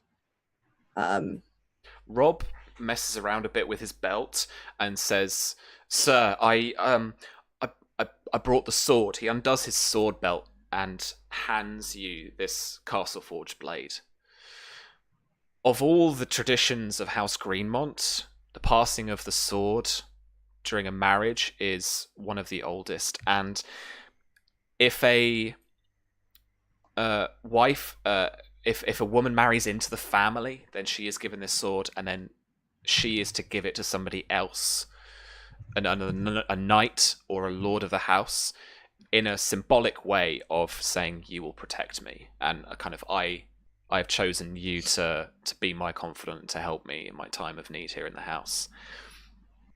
When a woman marries out into another house, she is given a blade to give to her new husband. And at least Red Rob had the sense to bring that sword to you for your ceremony today. But he presents it to Oliver. Oliver takes the sword, holding it a little awkwardly. The sword is not his weapon, but he knows that it was Lord Lucas's. And he kind of turns it over in his hand and feels the weight of it in his hand.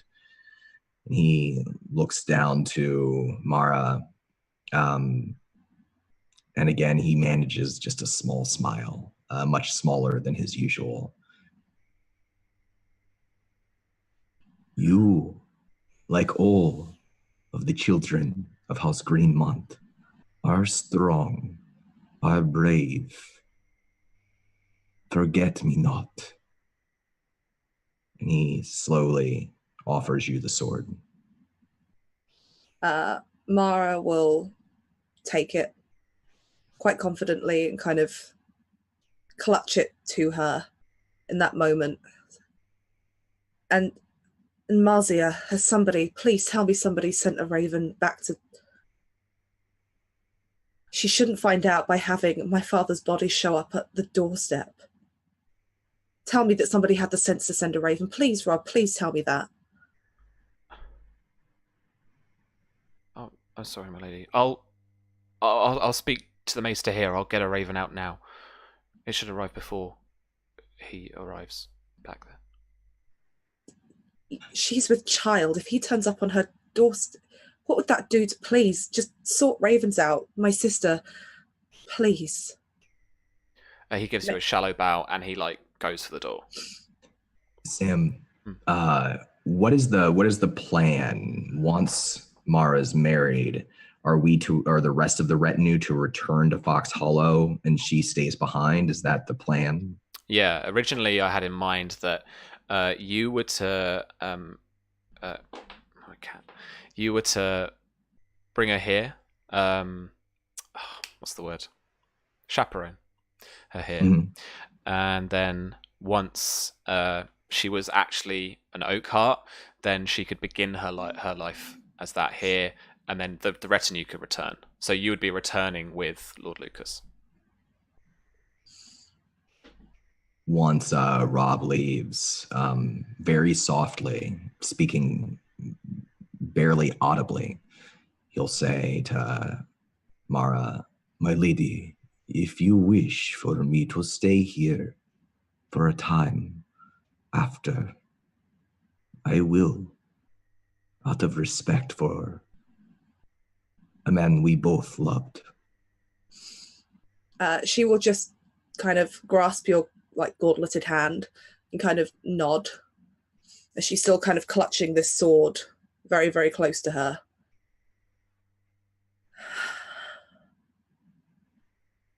Please, I can't do this now. I have to get married. I can't grieve for him now. Not now. Of course. You must give the blade to the man who will be your new husband. I will walk you down. I will give you away. It will be a great honor, my lady. Thank you, Sir Oliver. And when I am married, then I can grieve for my father. But until then, please send for my handmaidens. I need to get ready. I need this over and done with. Of course, my lady. I will return shortly. And he nods, lingering for a moment. He doesn't want to leave her behind, but he will for two reasons. One, to go and signal her handmaids to return to her, to instruct them to very specifically listen to everything she says and to not mess up a thing, to make sure that it is perfect, that her wedding is perfect and her gown and all of the preparations are as perfect as they can be. Okay, cool. as soon as Sir Oliver leaves the room, she collapses in a heap, and she's just clutching at her father's sword, just in a heap. And she lets herself have that for a few seconds before she picks herself back up and like forces herself to kind of wipe her face, put the sword down on the bed, and just begin getting herself ready before the handmaidens have even got back in the room. Yeah. It's all she can do to, like, I've had my moment and I can grieve later, but I have to do this. Okay. You're going to head back over to Simon. What's the plan here now, then? What's the move you need to make? I don't have my chains, so... Okay. What time is it? What time of day am I currently at? It's late morning. Late morning? Yeah. Thank God, a full day ahead. I wouldn't have imagined that you would have, like, you know... Left that in brewed the dead of this night. up for a day, and then, like, right at the end, at like 5 o'clock on a Friday, been like, so I'm gonna go now. Yeah, I no. don't think that's quite right. So yeah, like mid to late morning. Letters. So many letters. Okay. I'm going to try and ignore the fact that I don't have a chain and send letters to Fox Hollow addressed to Sir Oliver. One addressed to Sir Oliver, one addressed to Mara, or, well, time out. Would I know where Mara is at this point? Would the letter have told me anything? Roll a knowledge check for me, please. Perfectly fine. Is this education or streetwise? Streetwise. Thank God. Okay. I need to check my text difficulties on here. One sec. Sure. Sorry. This is proper one of those when a test becomes relevant moments, because I don't know. I'm gonna need some random decision making here. Streetwise it is. Okay, so we are looking at for you, I think, uncommon knowledge. So you're looking for a difficulty. You're looking to get 9 or more. Well, I rolled a 25. So you're good. I'm good. Yeah. It was Mara you asked up. Mara. I'm Mara, and even though I wouldn't know really what she's all about, Miria. Okay. Yeah, so you know at least their locations, I would say. Okay.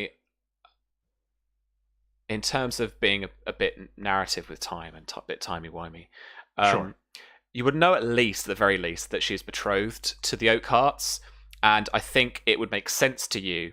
It would very much make sense, given the time taken with you here at the Citadel, that you're like, well, she's probably married by now. Like, Old Oak is the place to send this raven. Old Oak is the place. All right. So there's a letter to Sir Oliver going to Fox Fox Hollow. Okay. One to Mara to Oak Hill, announcing my arrival and trying to keep it as discreet as possible what's transpired. Okay. That was going to be a subsequent question, so thank you for answering that. Yeah, making it as discreet as possible. I want nobody's eyes but hers on this. But that's where you're headed to. I'll even, like, if needs be, I'll grab the Raven Maester by the chain and, like, make sure this happens, or I'm coming back. Well, you're like, I'm going to get you to make the tests. You're going to make the animal handling tests. So. Oh, great, wonderful. Oh God. Then one to Summer Hall addressed to Miria. The one to Sir Oliver, would I have known that my father remarried? I think so. Like, you've tried to stay connected a little bit in a way, haven't you? Like, kind of the gossip and stuff. Yeah, gossip. I would imagine that I know he remarried. I don't know the woman, so I'm gonna still address it to Sir Oliver. Yeah. In the letters, I'm going to basically say, to each of them, to my dearest Oliver, to my dearest Mara, to my dearest Miria, even with past considerations. I would go through a lot of drafts. Like I'd want to make it flowery, like saying, I heard, unfortunately, upon the eve that scrap that. Most regrettably, I acknowledge what is scrap that.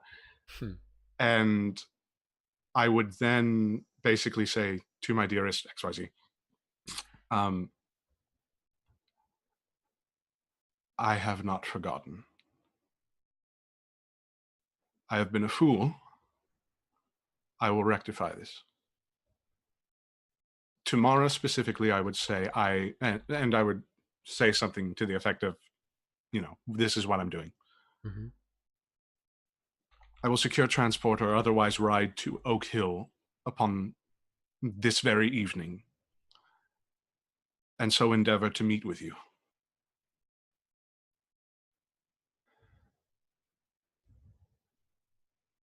Tomorrow specifically, I will say, I will entreat an audience with the Oakhearts, attempting, hopefully, succeeding in securing their support for dissolving my vows. I abdicate from my responsibility to the Citadel, to the Greenmonts I was born, to the Greenmonts I return. There are tear stains that litter each letter. But nevertheless, he's basically saying, I'm leaving the Citadel, going to Oak Hill, and going from there. Then let's send those ravens out first. All right. Give me one tick to look at the quality. So, rules is written you have to be you have to have like this benefit to be able to send ravens, but I think that's rubbish. So, is it Master of Ravens? Yeah, I think I have to find a Master of Ravens to send the ravens themselves. The Citadel has ravens, right? Oh, by the score. Yeah, here we go. All right, let's just up this a little bit. Okie dokie. Okay, I'm going to need you to make 3 animal handling tests for me. Perfectly fine. What's animal handling? The skill. Is that cunning or... No, it's animal handling right at the top of your sheet. Oh, it's literally animal handling. Literally animal handling. Oh, Someone didn't learn to ride a horse. Nor send a raven, huh? Okay. Okay. So I'm not going to tell you the difficulty because it's meant to be a secret test. Sure. But cool. Okay. Cool. So a lot of this is going to be at my discretion. But if you have charm under as a specialty under animal handling, that applies. There is a separate charm one there, but I hope it doesn't apply here. But Lascivious specifically states within its within its text, I believe that I get a -1 or -1 dice to charm checks. So super awkward. 2 specialties are called charm, 1 in animal handling, 1 in persuasion. It's the persuasion one that works out. So you're all good there. So you're thank God straight up rolling animal handling. I'm not so distracted that I can't send a fucking raven. Okay. So yeah, just straight. We'll see what the dice say though. Real quick, can I specifically encode the message to Mara? The rest of them can be like plain text, but the one to Mara, I want to like put some sort of code over. Yes. Okay. What would that require? I'm not gonna make you roll for that. Okay. But for Mara, when she receives it, I'll get her to roll a cunning decipher check. I'll make sure that it's not my best code. But regardless, I should probably send these ravens, huh? Yeah. So I need 3 rolls. The first one for Sir Oliver. 12. Okay. You got 3. Second one. Have you got 3 in animal handling? Yes. Oh, good on you. Thank you. Well done. Well done. Yeah. This was not my field. Okay. Second one to Mara, I guess. Yep. 10. 10. Okay. And Miria. last one to Miria. 11. Okay. Cool. All right. They flutter away, as you expect. And they are on their way.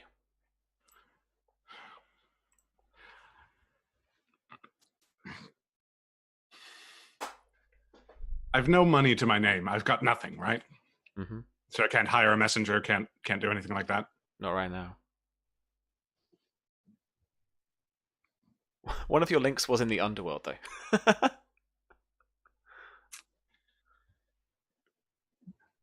I'd like to find somebody who could maybe get a message out to somebody in Oak Hill,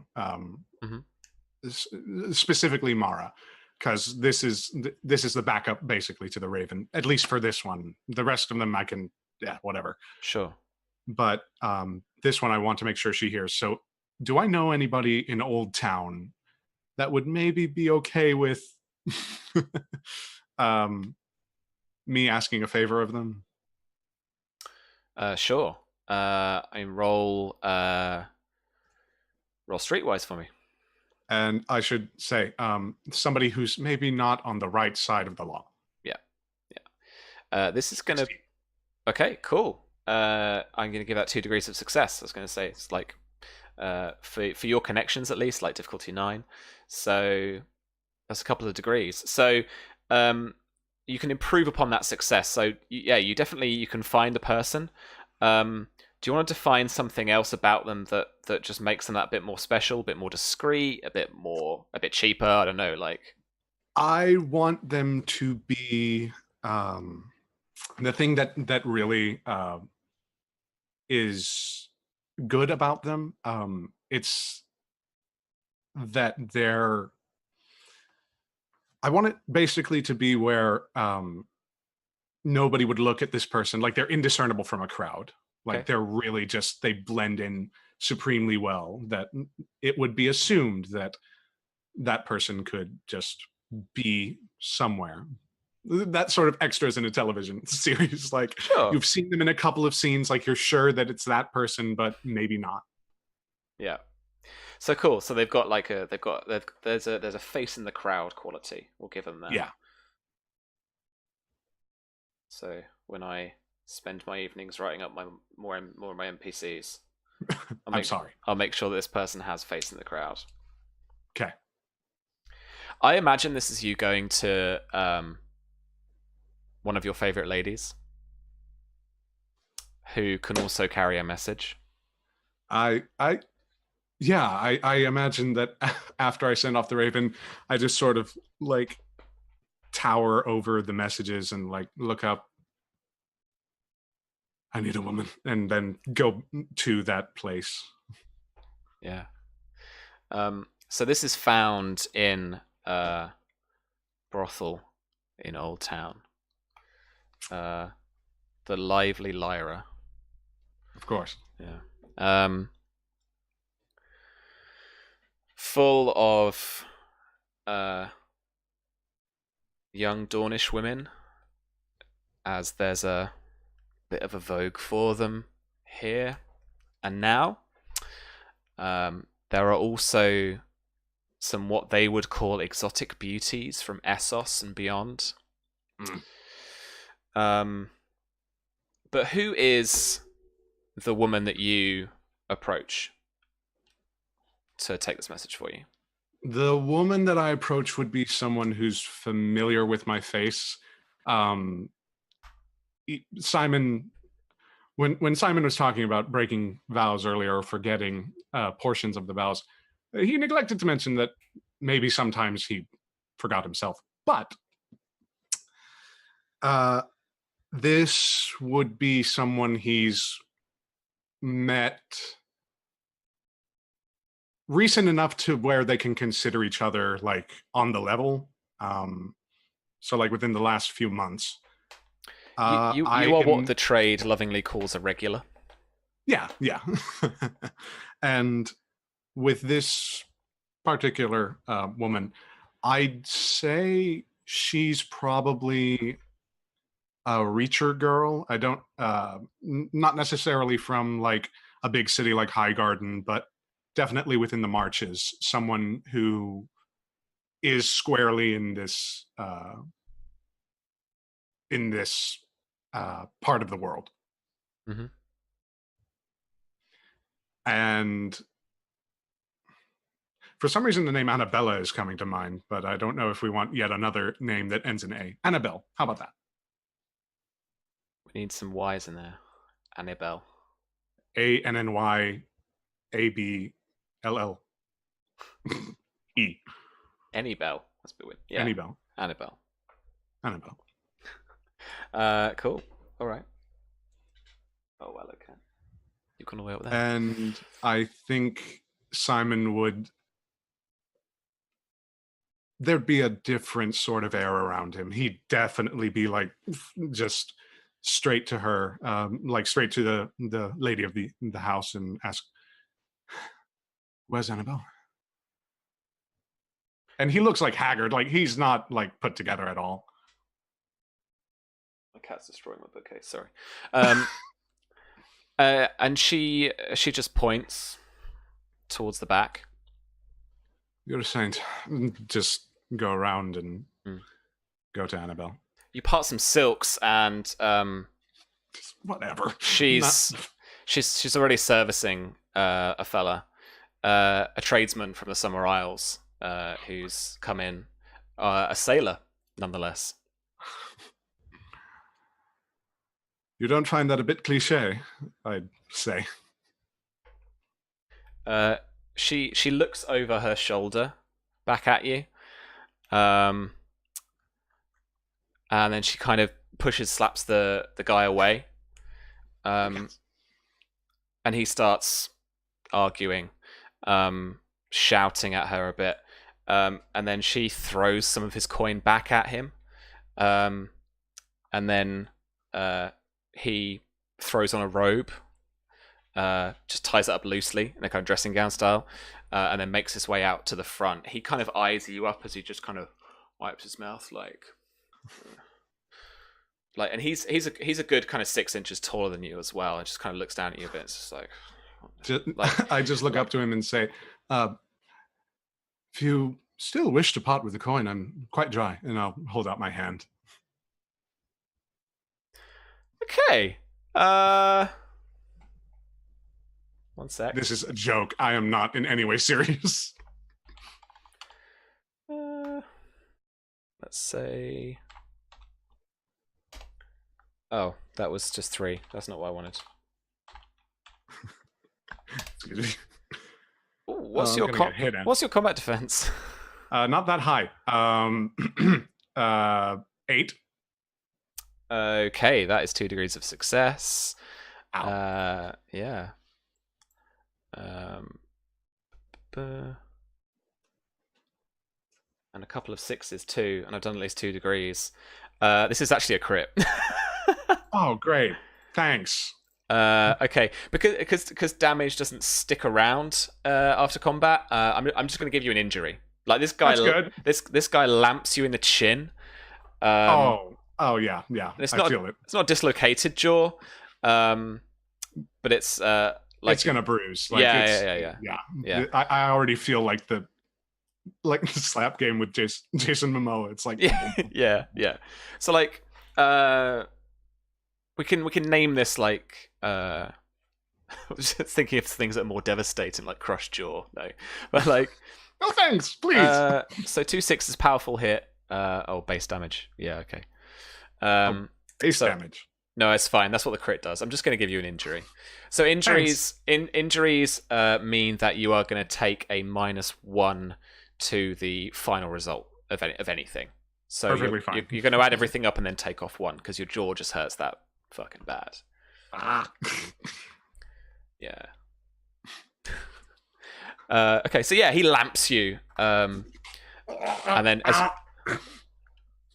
and gives a kind of deep laugh, but quiet laugh as he walks away. I'm still prettier than him. Just cough up like just a trickle of blood. Yeah, she says, "You fucking idiot," and like sits you down on the bed. I've been called worse by better people, I'm sure. She starts to pull up your robe and reach her hand down. Just immediately stop. And at that point, it's really obvious that that is not why I'm here. Yeah. She takes the hint immediately and she's like, Simon, what's the matter?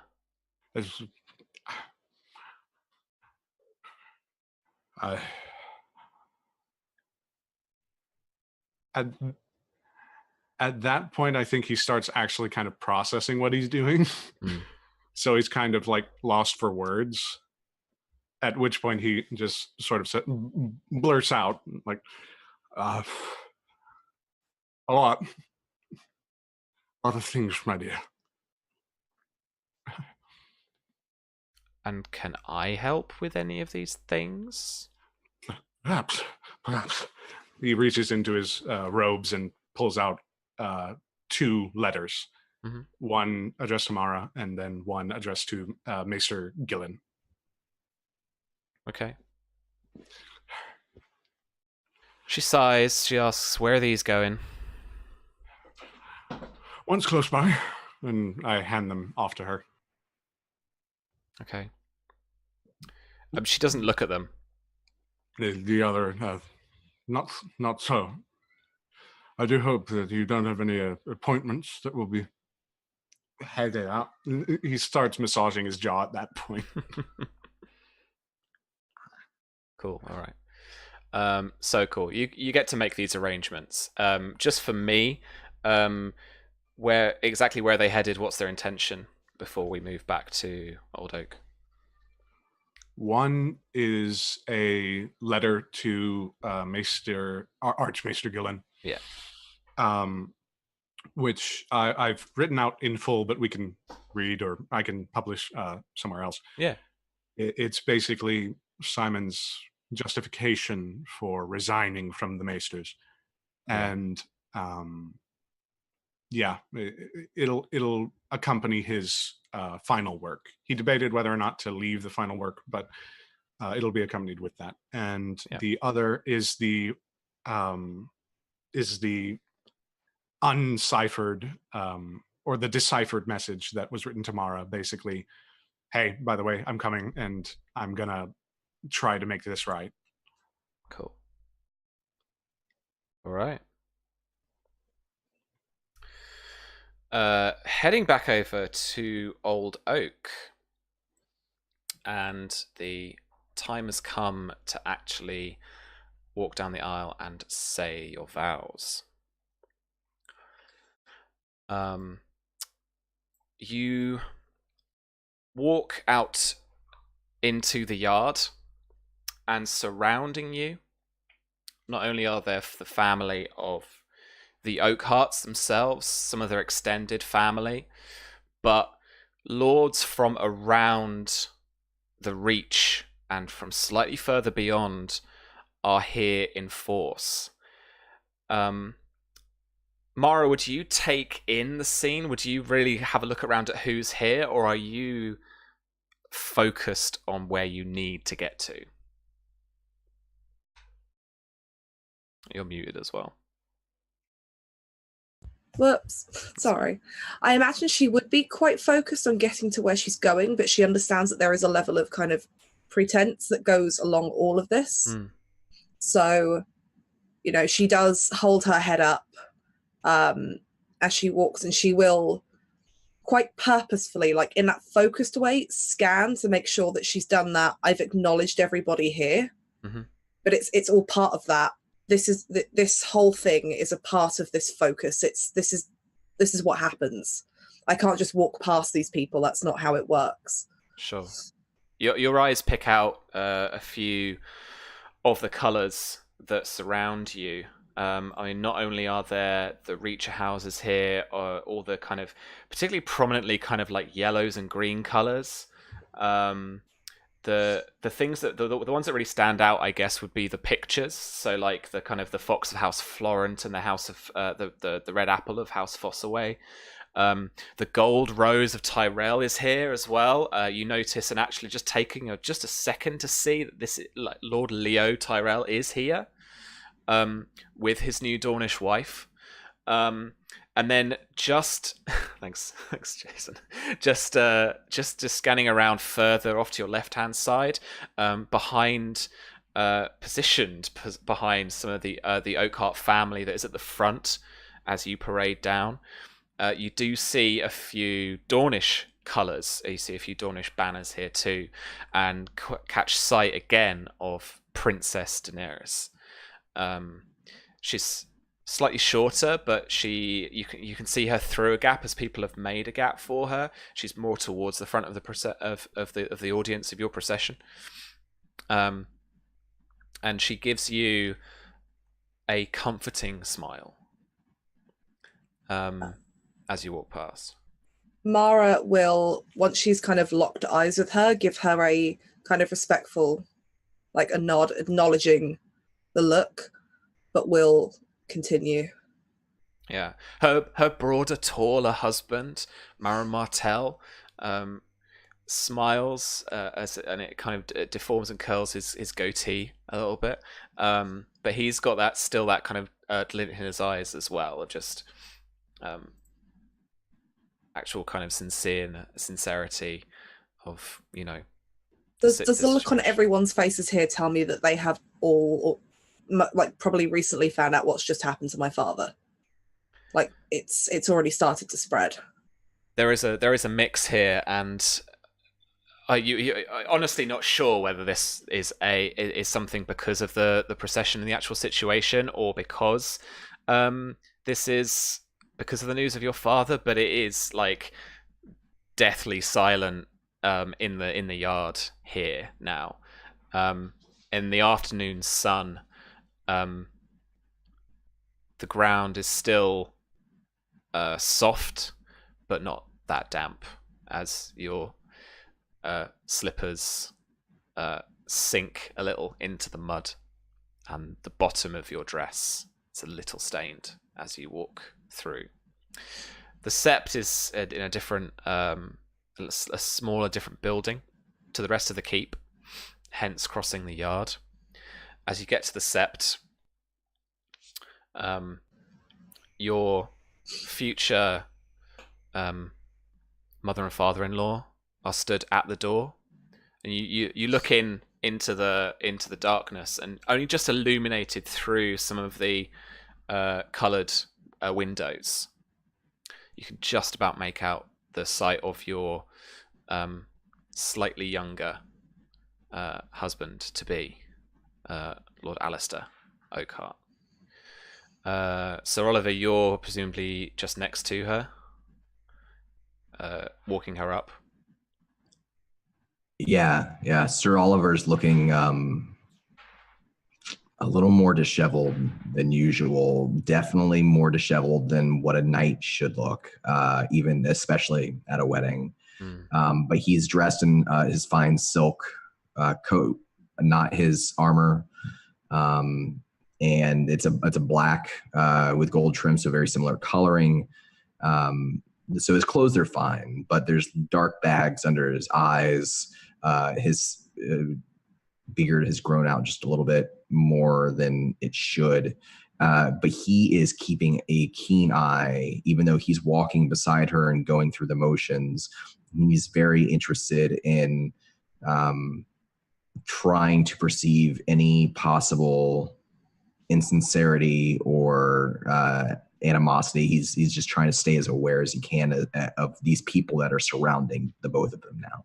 And the first thing you notice isn't the crowd, is as you walk towards the sept itself, and you walk up towards the oak hearts, both Lady and Lord Oakheart are looking at you with a frown. And there is this apprehension in their face. Lady Oakheart looks up at her husband, and then as you get to the door, the two guards that are guarding the sept in Oakheart colours, spears and large kite shields, cross their spears in front of you. The cross itself meets just at your person. Has Mara already gone through? Am I behind her, or are we shoulder to shoulder? You're linked armed, shoulder to shoulder, escorting her to the sept, and these guards stop you. And Lord Oakheart says, "I'm sorry, good sir, but this can't be you." Sir Oliver leans his right shoulder a little bit towards the spears so that he's just putting a sliver of himself in front of Mara out of instinct as soon as those spears move at all. And he stares hard at Lord Oakheart for a moment, and he speaks low so that if anybody's listening from the nearby audience, they would be able to hear. "My lord, she must be taken down. She must be given away. It must be me." Dornishman has not entered this sept in hundreds of years. And he turns to Mara now and says, could your messenger not take you down here? My messenger, my lord. This is my wedding day, and my father has just died, and this man has served me and my father and my house for as long as I have known him. You would rather me walk down with a messenger?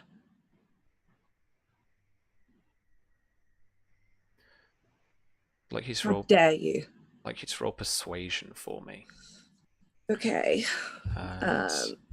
You can pick your specialty based on how you want to approach this.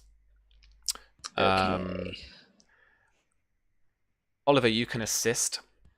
So assisting here will be a formidable 12 tests. So it's difficulties that like the 12 is your target number, and it's going to be persuasion as well, I think. I would have to roll a 12 to succeed in assisting her. Yeah, that's it. As can I use my talented thing that lets me add the +1 to dice?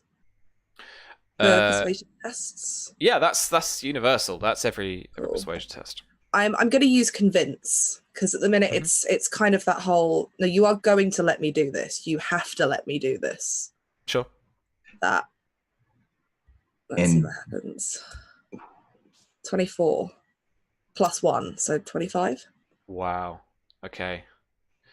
Yeah, this lands on Lord Lucas like an arrow to the face, as your words drill into him about the loss of your father and how that this man is the most suitable man. There's probably also a little bit of kind of, this is it Greenmont or Oak Hill guards that are crossing their spears? It's Oakheart guards. Oakheart guards, okay. I'm also going to pull up the whole, at my wedding, you dare draw arms at the entrance to a sept for a wedding? And probably pull up a little bit of, a Dornishman hasn't stepped foot in this sept for I don't care how long. But have you forgotten who my mother was? Just that kind of shame of like, you've spent so long hating him that you've forgotten your own son's marrying a half Dornish woman. Yeah. Just putting him in his place. Yeah. He turns fairly angrily and walks into the sept, leaving his wife there to look at you both for a second. She is close to tears, and she walks. She nods to the guards, and their spears are drawn back to their positions. Both guards are still locked gazes on you, Oliver, as you guys are allowed into the sept. I will. No, he'll turn, not turn, but just glance down to Mara, not looking at the guards, and there's just a hint of gratefulness in his eyes, but he keeps his chin up, ready to go. Mara will whisper quite quietly, just as they begin to walk, in that kind of like head forward, but just loud enough for Sir Oliver to hear, in that very, I might be getting married, but I am a Greenmont, and I am my father's daughter. While you're in my service, they will not treat you like that again. And just continue walking. Mm-hmm. It's a fairly small sept, and you say that towards the beginning of the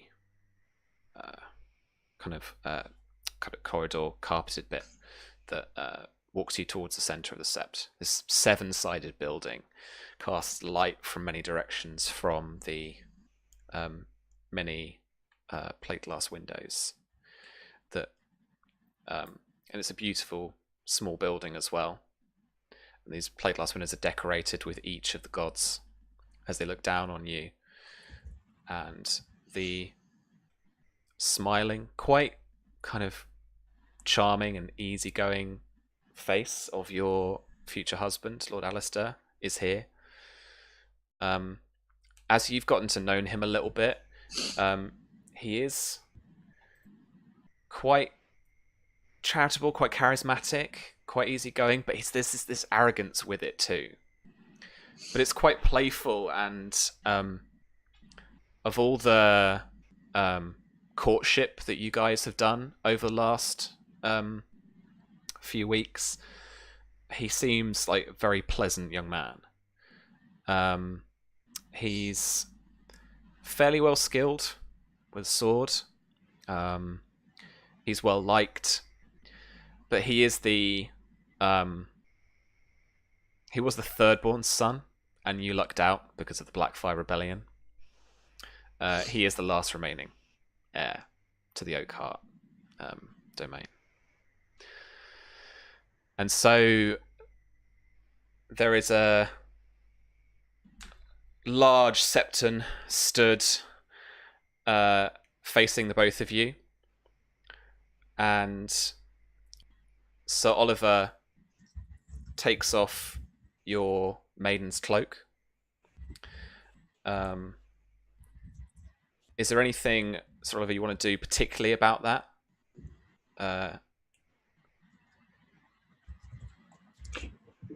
Just as he does so, following the traditions of every wedding he's ever seen. He's never done it before, but he's seen it done again and again and again. He looks, there's a little bit more light in his eyes now, as it's trickling in through the windows. And as he takes it off and he meets her eyes again, he gives her another reassuring smile. And he mouths the words,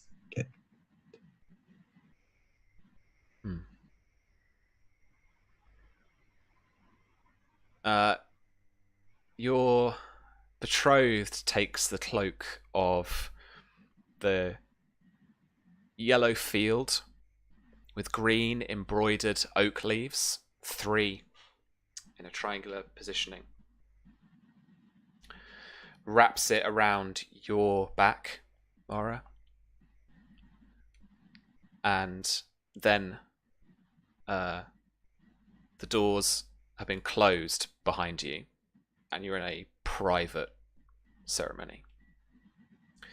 There's still a sense of something in the air of nervous energy, of reverence. There's no one that like takes a breath, even though this is now a much more private endeavor, and the gaze of this crowd in the yard is off you. And it's Lord Alistair eventually, after a little bit of singing, a little bit of words from the Septon, that begins to say his vows. The vows are, with this kiss, I pledge my love and take you for my lady wife. And then the Septon asks you to repeat, with this kiss, With this kiss, I pledge my love I pledge my love and take you for my lord and husband. and take you for my lord and husband. Do you kiss Alistair at this point? Yes. Okay. And the Septon pronounces, in the light of the seven, this man and this woman are one flesh, one heart, one soul, now and forever. And again, as I said before about the sword of this ceremony being one of the oldest for House Greenmont, Sir Oliver, is now down to you to pass his sword to Mara so that she may pass it to Lord Alistair. He takes the sword and holds it up, display, turns his shoulders slightly so that those standing behind who are witness to this private ceremony can see the blade, see what sword it is. He touches it just for a second to his chest, and then he bows his head and extends it down to Mara. And Mara will take it, and she will take a moment to hold it in her hands and feel the weight. And she's probably just having a slight memory of the time she's seen her father with it. And she will turn to Alistair and she will give him a look, because he's probably heard what's happened at this point. If anybody here knows that her father has died, it's him. And she gives him a look that says, I'm about to give you something that is so important. And she, almost a little bit reluctantly, hands it over to him. He's fairly slender, even though he's quite athletic. But the Oakhearts are known for, and he is particularly tall. He's probably a good foot, maybe a foot and a half taller than you. So he looks down on you, and as you're looking up, there is that recognition in his eyes that you've just had this terrible news. Like, so obviously this situation. So Oliver being here. So Oliver, you've not felt any particular angst or anger towards you being here by him.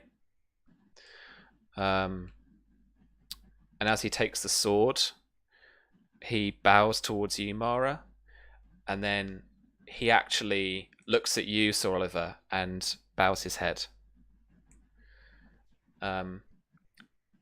You can hear, and it's one of those like awkward, annoying little in-law moments. Something like when you get them, like you hear this half tut from Lady Oakhart as he does this. Is she within my field of vision? Is in like in my periphery? Can I look over and see her? Yeah, because you are looking directly at Alistair, and like they are behind him. I will do that thing where you like switch view just for a second and catch her eye and stare. And as soon as I notice that she notices, I look back as if nothing. But it's just that, how dare you? Little psych out, yeah. Cool, okay.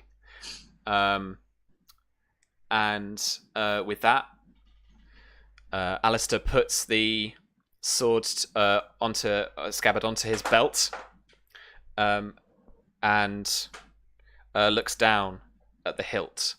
And as it was your old father's sword, it's a fairly worn grip in leather with the binding.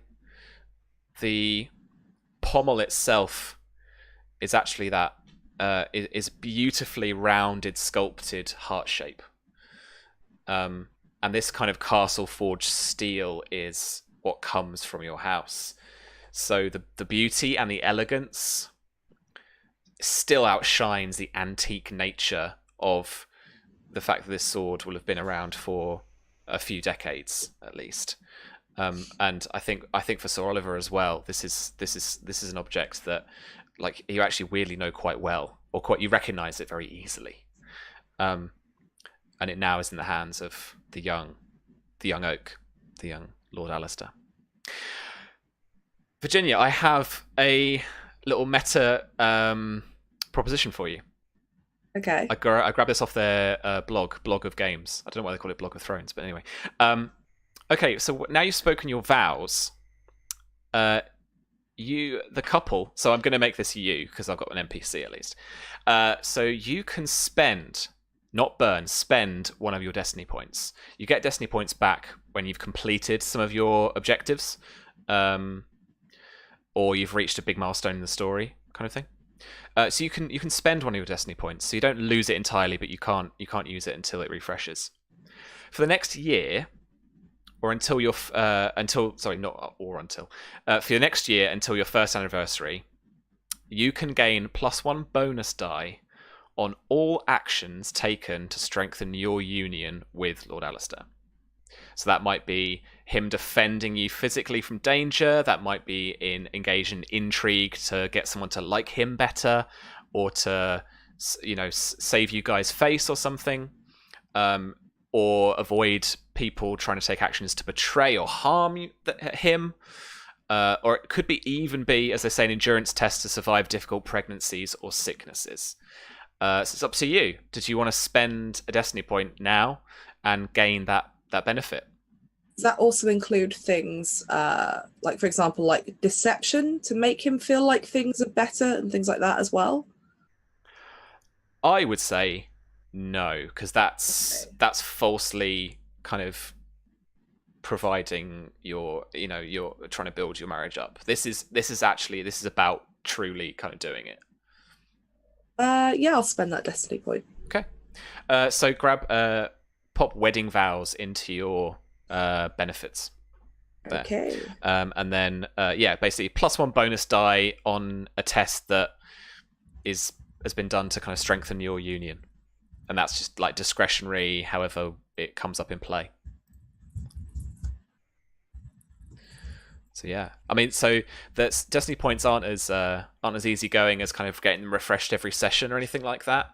You do have to kind of reach a milestone or actually accomplish an objective, but they do provide you with some good benefits. Like they give you extra bonus dice, they give you extra keep dice and stuff as well, and you can change little minor bits of a scene.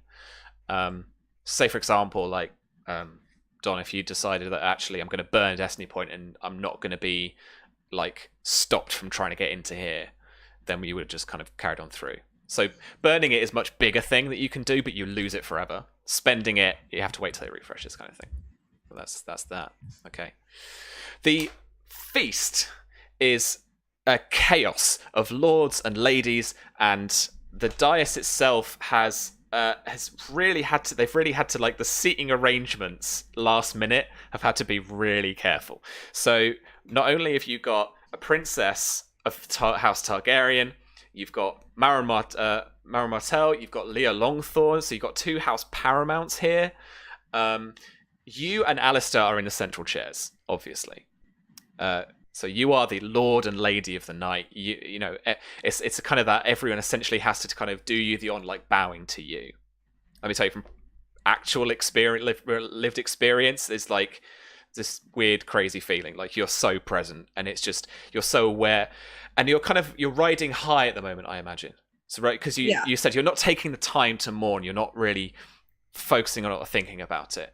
You are present. You're riding quite high. You've probably now had a few glasses of Arbor Gold. And sat to your left-hand side, as you're sat to Alistair's left, are your new in-laws. You're sat next to Lord not Lucas, that's your dad. Lord Oakhart, I've forgotten his first name now. think is it John? John Oakhart? Yeah, it is. Thanks for remembering. John and Jane. They sounded really in-law-y, John and Jane, so I stuck with that. So yeah, you're sat next to Lord John, and then it's ladies as well. So actually, he's sat next to Daenerys. So Princess Daenerys, and then there's kind of weird like Lord Lady seating arrangement to either side of you. Lord Alistair is pointing out to you fun things. There are jugglers. There are dogs running around at the back. There's and then suddenly this big pie arrives in front of you. It's carted along to be cut. This is your wedding pie, and is done for all highborn weddings from the Faith of the Seven. So Lord Alistair stands up, unsheaths the sword of your late father, playfully grabs your hand, invites you up to stand, places your hand on his, and he, with you, carves into this pie.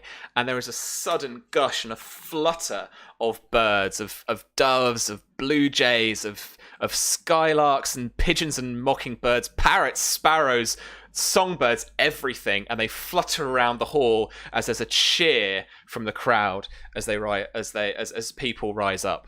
And then there is a drunken shout from the back, starting at the back, working its way to the front, of the wedding ceremony. And there's like cheers and clunks of goblets and stuff like that as there's a kind of roar as people start to move towards you. People are now grabbing you and your husband and picking you up. As they're picking you up, as they're marching you off towards the back of the Great Hall, up towards the steps where you'll be spending your first night together, they're actually starting to tear away at the dress a little bit. There are a couple of drunken lads and knights who are getting a little bit too violent with it and are actually starting to rip at some of the seams slightly. Lord Alistair is already half dressed. His doublet has come off. People are ripping at his tights. And you guys are being taken upstairs, derobed, and put to bed. But Sir Oliver, I imagine, stays in the hall. He would at least, like, when he sees the beginning of the bedding ceremony, he's seen them many times. He's seen them get out of hand. He would at least follow at the back of the crowd, not engaging, not partaking, but making sure that if anyone got too aggressive or too violent, he could just reach in and try to pull them back. Sure. As you go to do so, just as you reach the bottom of the stairs, you're stopped. You walk into a tabard of that sandy colour. Looking up is the wine-stained thing that comes down, the emblem of your house, the black portcullis thing. And looking up now is the large, not impressive, but like impressing on you, face of your brother, Horatio, known as Horace for his arrogance and his horrible nature. What a wedding, he says at you. Yes, what a wedding. And the bedding ceremony passes by above you and goes back into the corridor, up the steps, and they are kind of lost as you are locked, and your circle of attention goes down to just this two of you, just this conversation, just inches apart from each other's faces. Fuck, you've got old. And he takes another swig of a Dornish red that he's got. I like the way it sits on my face. I think I look kinder than I used to. It has been a long time, brother. Come, let us embrace as brothers do. He opens up his arms for Horatio. Mm-hmm. He kind of pushes at your chest with this goblet, and there's wine spilling onto your green and black. And he says, I would rather embrace you in the lists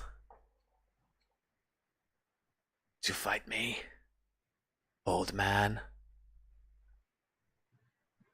Oh, so you are a tournament champion now, is that it? You would fight in the tournament? Awards don't fucking bother me. But what of our house, my young brother? What if you got hurt? I have no worries about the stability of my brother. He's still well. He will inherit. You will not, obviously. But let's at least have some fucking fun. And he grabs him and tries to bear hug him as he Okay. laughs. Sure. Yeah, and like he reciprocates actually. Like, and he actually is a little unsteady on his feet. So you hold him up.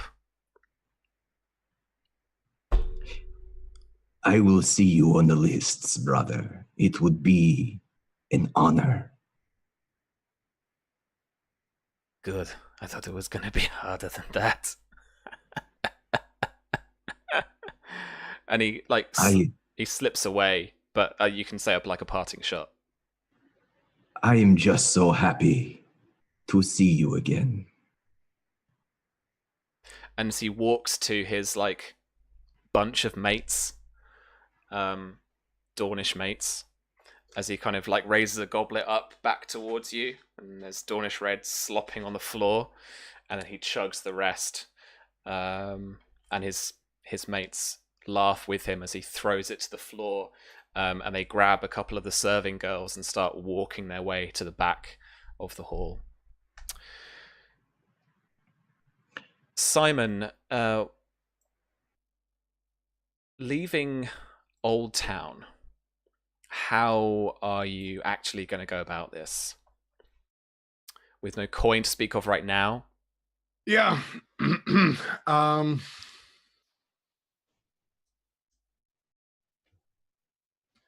Two avenues that I can think I could go down.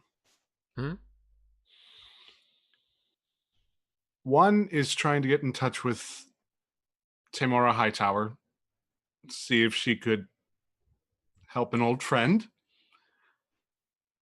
Number two is basically trying to convince some merchant who's going in that direction, maybe not directly to, but like as near as makes no difference to where I could walk or otherwise like ride a horse even,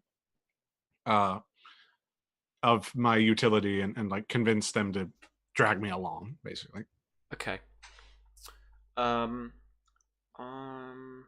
To be honest, I'm going to try the Tamara thing first. Yeah, well, I was going to frame this game-wise so that if you... so that actually, so your streetwise is pretty good, but getting in to see her is going to be very difficult. Oh, yeah, no. It's going to be... So getting to see her, if this is your actual avenue of like your first thing you're going to do, right. I think this is actually going to be a status test. Oh, you're great. You're wonderful. I'm so glad.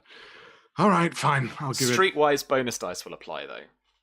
Thank you. Because it feels like kind of the gathering information-y type stuff. Yeah. Okay. So I've got 1 die in street dice and 3 in status. So 46. Is that how that works? Yeah. Do you just remind me? Are you dropping any dice from the status from your drawbacks? Oh, that's a good point. I have a flaw in status. Yeah. So you'll actually be rolling 4, keeping 2. 2, you say? Yeah. Difficulty is going to be target you're looking for is 9. better. Oh no. In this grand scheme of things, this is going to be quite difficult. Okay. I've got this. I have this. There is. Okay, so roll. It's 46 and I'm rolling, Yep, and keeping 2. but keeping 2. Yeah, K2. K2.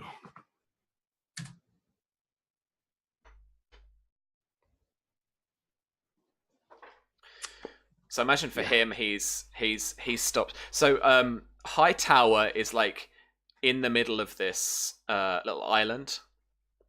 Well, they've got this. So their keep is just like really tall rather than like this big castle. So it's in the middle of that like estuary. So you arrive at the dock, manage to somehow convince the like boatman to let you over. He sees the robes, doesn't really recognize the fact you haven't got any chains on, and is now, oh, I suppose you've got business, and off you go. But it's at the gates of the large tower itself that you don't really get anywhere with the guards. Yeah. It's that kind of if your name's not down, you're not coming in kind of. I understand, of course. Would it be too much then to ask for a message to be delivered to the Lady Hightower? Tamara Hightower. Okay, I need you to roll persuasion for me. Oh, damn. Okay.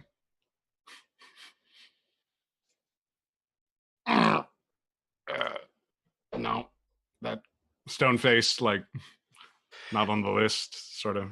Yeah, his mate though is like, well, it's pretty thirsty work on the door. But without much money, you are, a bit hard up for it. Aha, I have an idea. Thirsty work, of course. But perhaps there is someone else who might sate your thirst. I've friends down in, what's the name of the brothel again? Oh man, something Lyra. Yeah, down at Lyra's. Perhaps they could accommodate? Isn't that kind of the opposite of thirsty? Says the other guard. It depends upon the thirst. If you thirst for wine or water, then perhaps they would be of no use, but if perhaps you desire something more, leave the question hanging. Yeah, so the first guard that actually challenged you the first time, so his friend who was propositioning this bribe to begin with, it actually kind of looks quite expectant at you, and then his mate says to you, "Oh no, yeah, he can't make his dick cut off." And then the other guy's like, "What the fuck are you talking about?" And then they start arguing and stuff, and it just kind of pushes you away, and it's just like, yeah, not today, friend. All right. Look at the gate. Try and see if there's like any opening I could take. You are unfortunately not Assassin's Creeding it up this tower. Yeah, no, there's no like. I take one look at it, give it like a brief thought, and it was like, fuck no, then just go back. You could try. Like, I just don't want to kill a character in the first session. Yeah, same here. I pretty much like my life. Just take a look at my scrawny arms and just be like, nah, fam, Yeah. I'm out. These robes, they're not working for me. Yeah, no. Yeah. Cool. All right, then. I guess I'm just going to go down to Oakheart. Isn't anywhere near river or anything like that, so I can't take a boat, right? You could probably take a boat from Old Town up past the Shield Islands. That's just the south of Old Oak, and then you could arrive kind of on the shoreline. But you'd be arriving at like a fishing village, and then you'd have to like find your way to the town. I got a hitchhike. they are on the road to Lannisport though, so you could make your way towards High Garden, like divert there, and then head up the road. At least then you've got proper roads, and that's where some traffic is going. I mean, so from Old Town, it's a big port city as well, so it's gonna have like it's gonna have boats going all across the world. in and out every day. Yeah. So you could find a way out either way.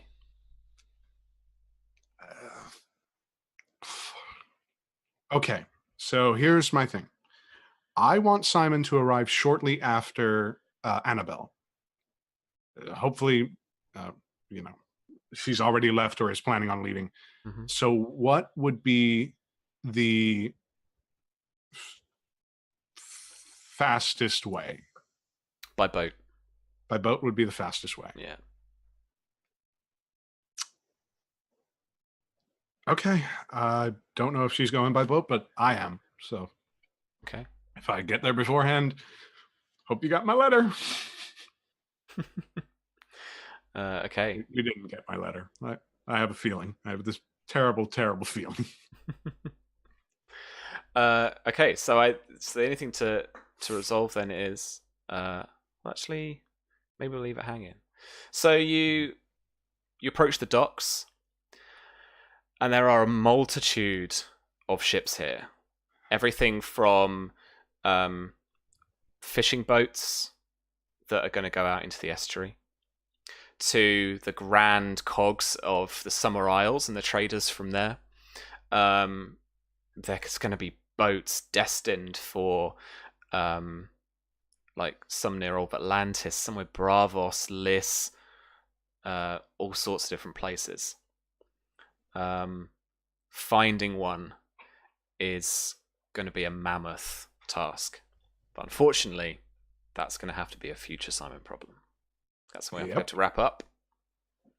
Not a massive cliffhanger, I know, but there is a grand problem that you're going to have to work your way through. Getting the right boat in the biggest, one of the biggest docks in Westeros. Yep. Good times. Good All right. times. That's it from me in terms of wrapping it up. Let's shut up, girls. No, we're not doing more. I got work. It's a school night. I got work in the morning. Let's start off just very quickly with a thank you to you three for being my first people to play. It has been thoroughly awesome to finally get. Thank you, Sam. This has been cool. To get to grips with this. I hope it was impactful. I've had this stuff going on in my head for 2 weeks, so I knew what was going on. But I hope there was some surprises. Sam. Maybe more.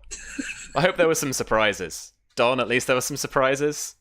Oh yeah, for sure. I loved it. And I felt like the wedding, which is so many iconic things happened and that were just so reminiscent of the books that I grew up reading. Man, I loved it. I had so much fun. Awesome. So let's say we are continuing this every Thursday. So tell me your time zones. Virginia, when does it start for you? 9 p.m. UK time till midnight. Perfect. And Don? 4 p.m. Eastern Standard Time to 7 p.m. Eastern Standard Time. Perfect. And then Jason?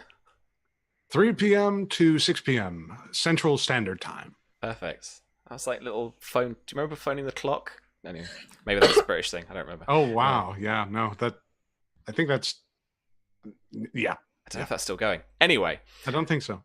Shut up, Susie. Oh, Susie. That's not. I've got too much. This is too much. All right. Yeah. So you can catch us here every Thursday on RPG Webby. Follow and ring the bell if you want to check. Make sure that you get to know when we're live. I'll also be live on Sunday with Test for the Spy Game, 5e Spy Adventures that we are developing as Black Cats Gaming. You can find out more at blackcatsgaming.com or more info below as well. How about we go around quickly again, just mention that what you're up to and got anything coming up that we want people to see. Yes, chats, yes. We have the other 3 cast members coming in next week. We have Charlie, Frost from Fyre. We have Susanna Grace. And we have Tom, who is Redundant UK. And they will be the other half of this beautiful story that we'll forge together. Okay, Jason, over to you. What you got coming up? What are you up to? Where can people find you? Yeah, at Just Jason Please on Twitter, Jason Catrone in real life, and Holy crap, this is wonderful. I can be found here now Thursdays, well, most Thursdays, hopefully, barring catastrophe. uh, Mondays after the hiatus, you can find me over, hopefully, all goes well, over on Encounter Roleplay. Tuesdays, you can find me either on Susanna Grace's or We Are Nerdsmith's channel at around the same time. Check the pin tweet, and you'll see where I'm knocking around. But this was fantastic. I'm so glad to be a part of this. Awesome, thank you, man. Don, what are you up to, and where can we find you? Let's see. You can find me online on Twitter at Donathan Fry. I am the dungeon master for Dragonlance 5th edition game, May Black Roses Bloom. We're back for our 3rd season this Wednesday night. So that's 8 p.m. Eastern Standard Time every Wednesday. And like with this and Game of Thrones and A Song of Ice and Fire, as a matter of fact, even longer, Dragonlance is a fantasy series that I grew up reading. I was actually I think I was a teenager when I first read Game of Thrones, but I was a much younger boy when I read Dragonlance. So I have a lot of passion for that story, and we do that every Wednesday night. And I'm also very excited. I know some folks are, I'm very involved with Tales from the Grim with my good buddy Greg. We do a lot of things together, and I know that Sky Chasers, Charlie's show that she's GMing, is coming up here soon. I'm personally excited for that because I know a lot of people in it. I'm very excited for the story. I've heard Charlie talk about it for a long time, but also my fiance, Edelyn, who is amazing. That's going to be the first show that she's ever streamed. So we worked in the same theater company together forever, and now she's going to do that. So I'm excited for her too. I got to see her costume last night, and I was like, oh man, this is the best. This is the best. Oh god, I haven't thought of costumes. Oh god. No, I'm sorry. No, it's fine. I tried to put together a costume for my night today. It literally fell apart. So we'll see. Maybe next time I'll have something. We'll see about that. But yeah, find me online. I play games. I had a blast. Thank you so much for including me and bringing me in on this. I cannot wait to see what happens. And I always knew that I was going to find a reason to get into the tournament, but I really hate my younger brother more than I thought I would. And I thought I was going to hate him a lot. So now that I met him, I'm totally ready for this tournament. I'm excited for whatever happens next. Amazing. Thank you for bringing all of his energy. It's so cool. And Virginia, where can we find you? What are you up to? You can find me at Tabletop Horde on Twitter. I work with Sam making games at Modiphius. But you can find me obviously here on Thursdays, and I never want to leave because this is great. Don't stop. I don't think you understand how much joy it brings me, even in RPGs, to talk down some old dude and just be like, no, I'm not having this. Out of my way. That needed to happen. The guy's an arse. All right, perfect. Yeah. Well, thank you very much for watching and sticking around for this long. We hope to see you next week. Otherwise, enjoy season 8 of Game of Thrones. My chat has a spoiler-free zone, though. Let's hope everyone's safe and happy next week, and it's all fine. Okay. Enjoy, folks.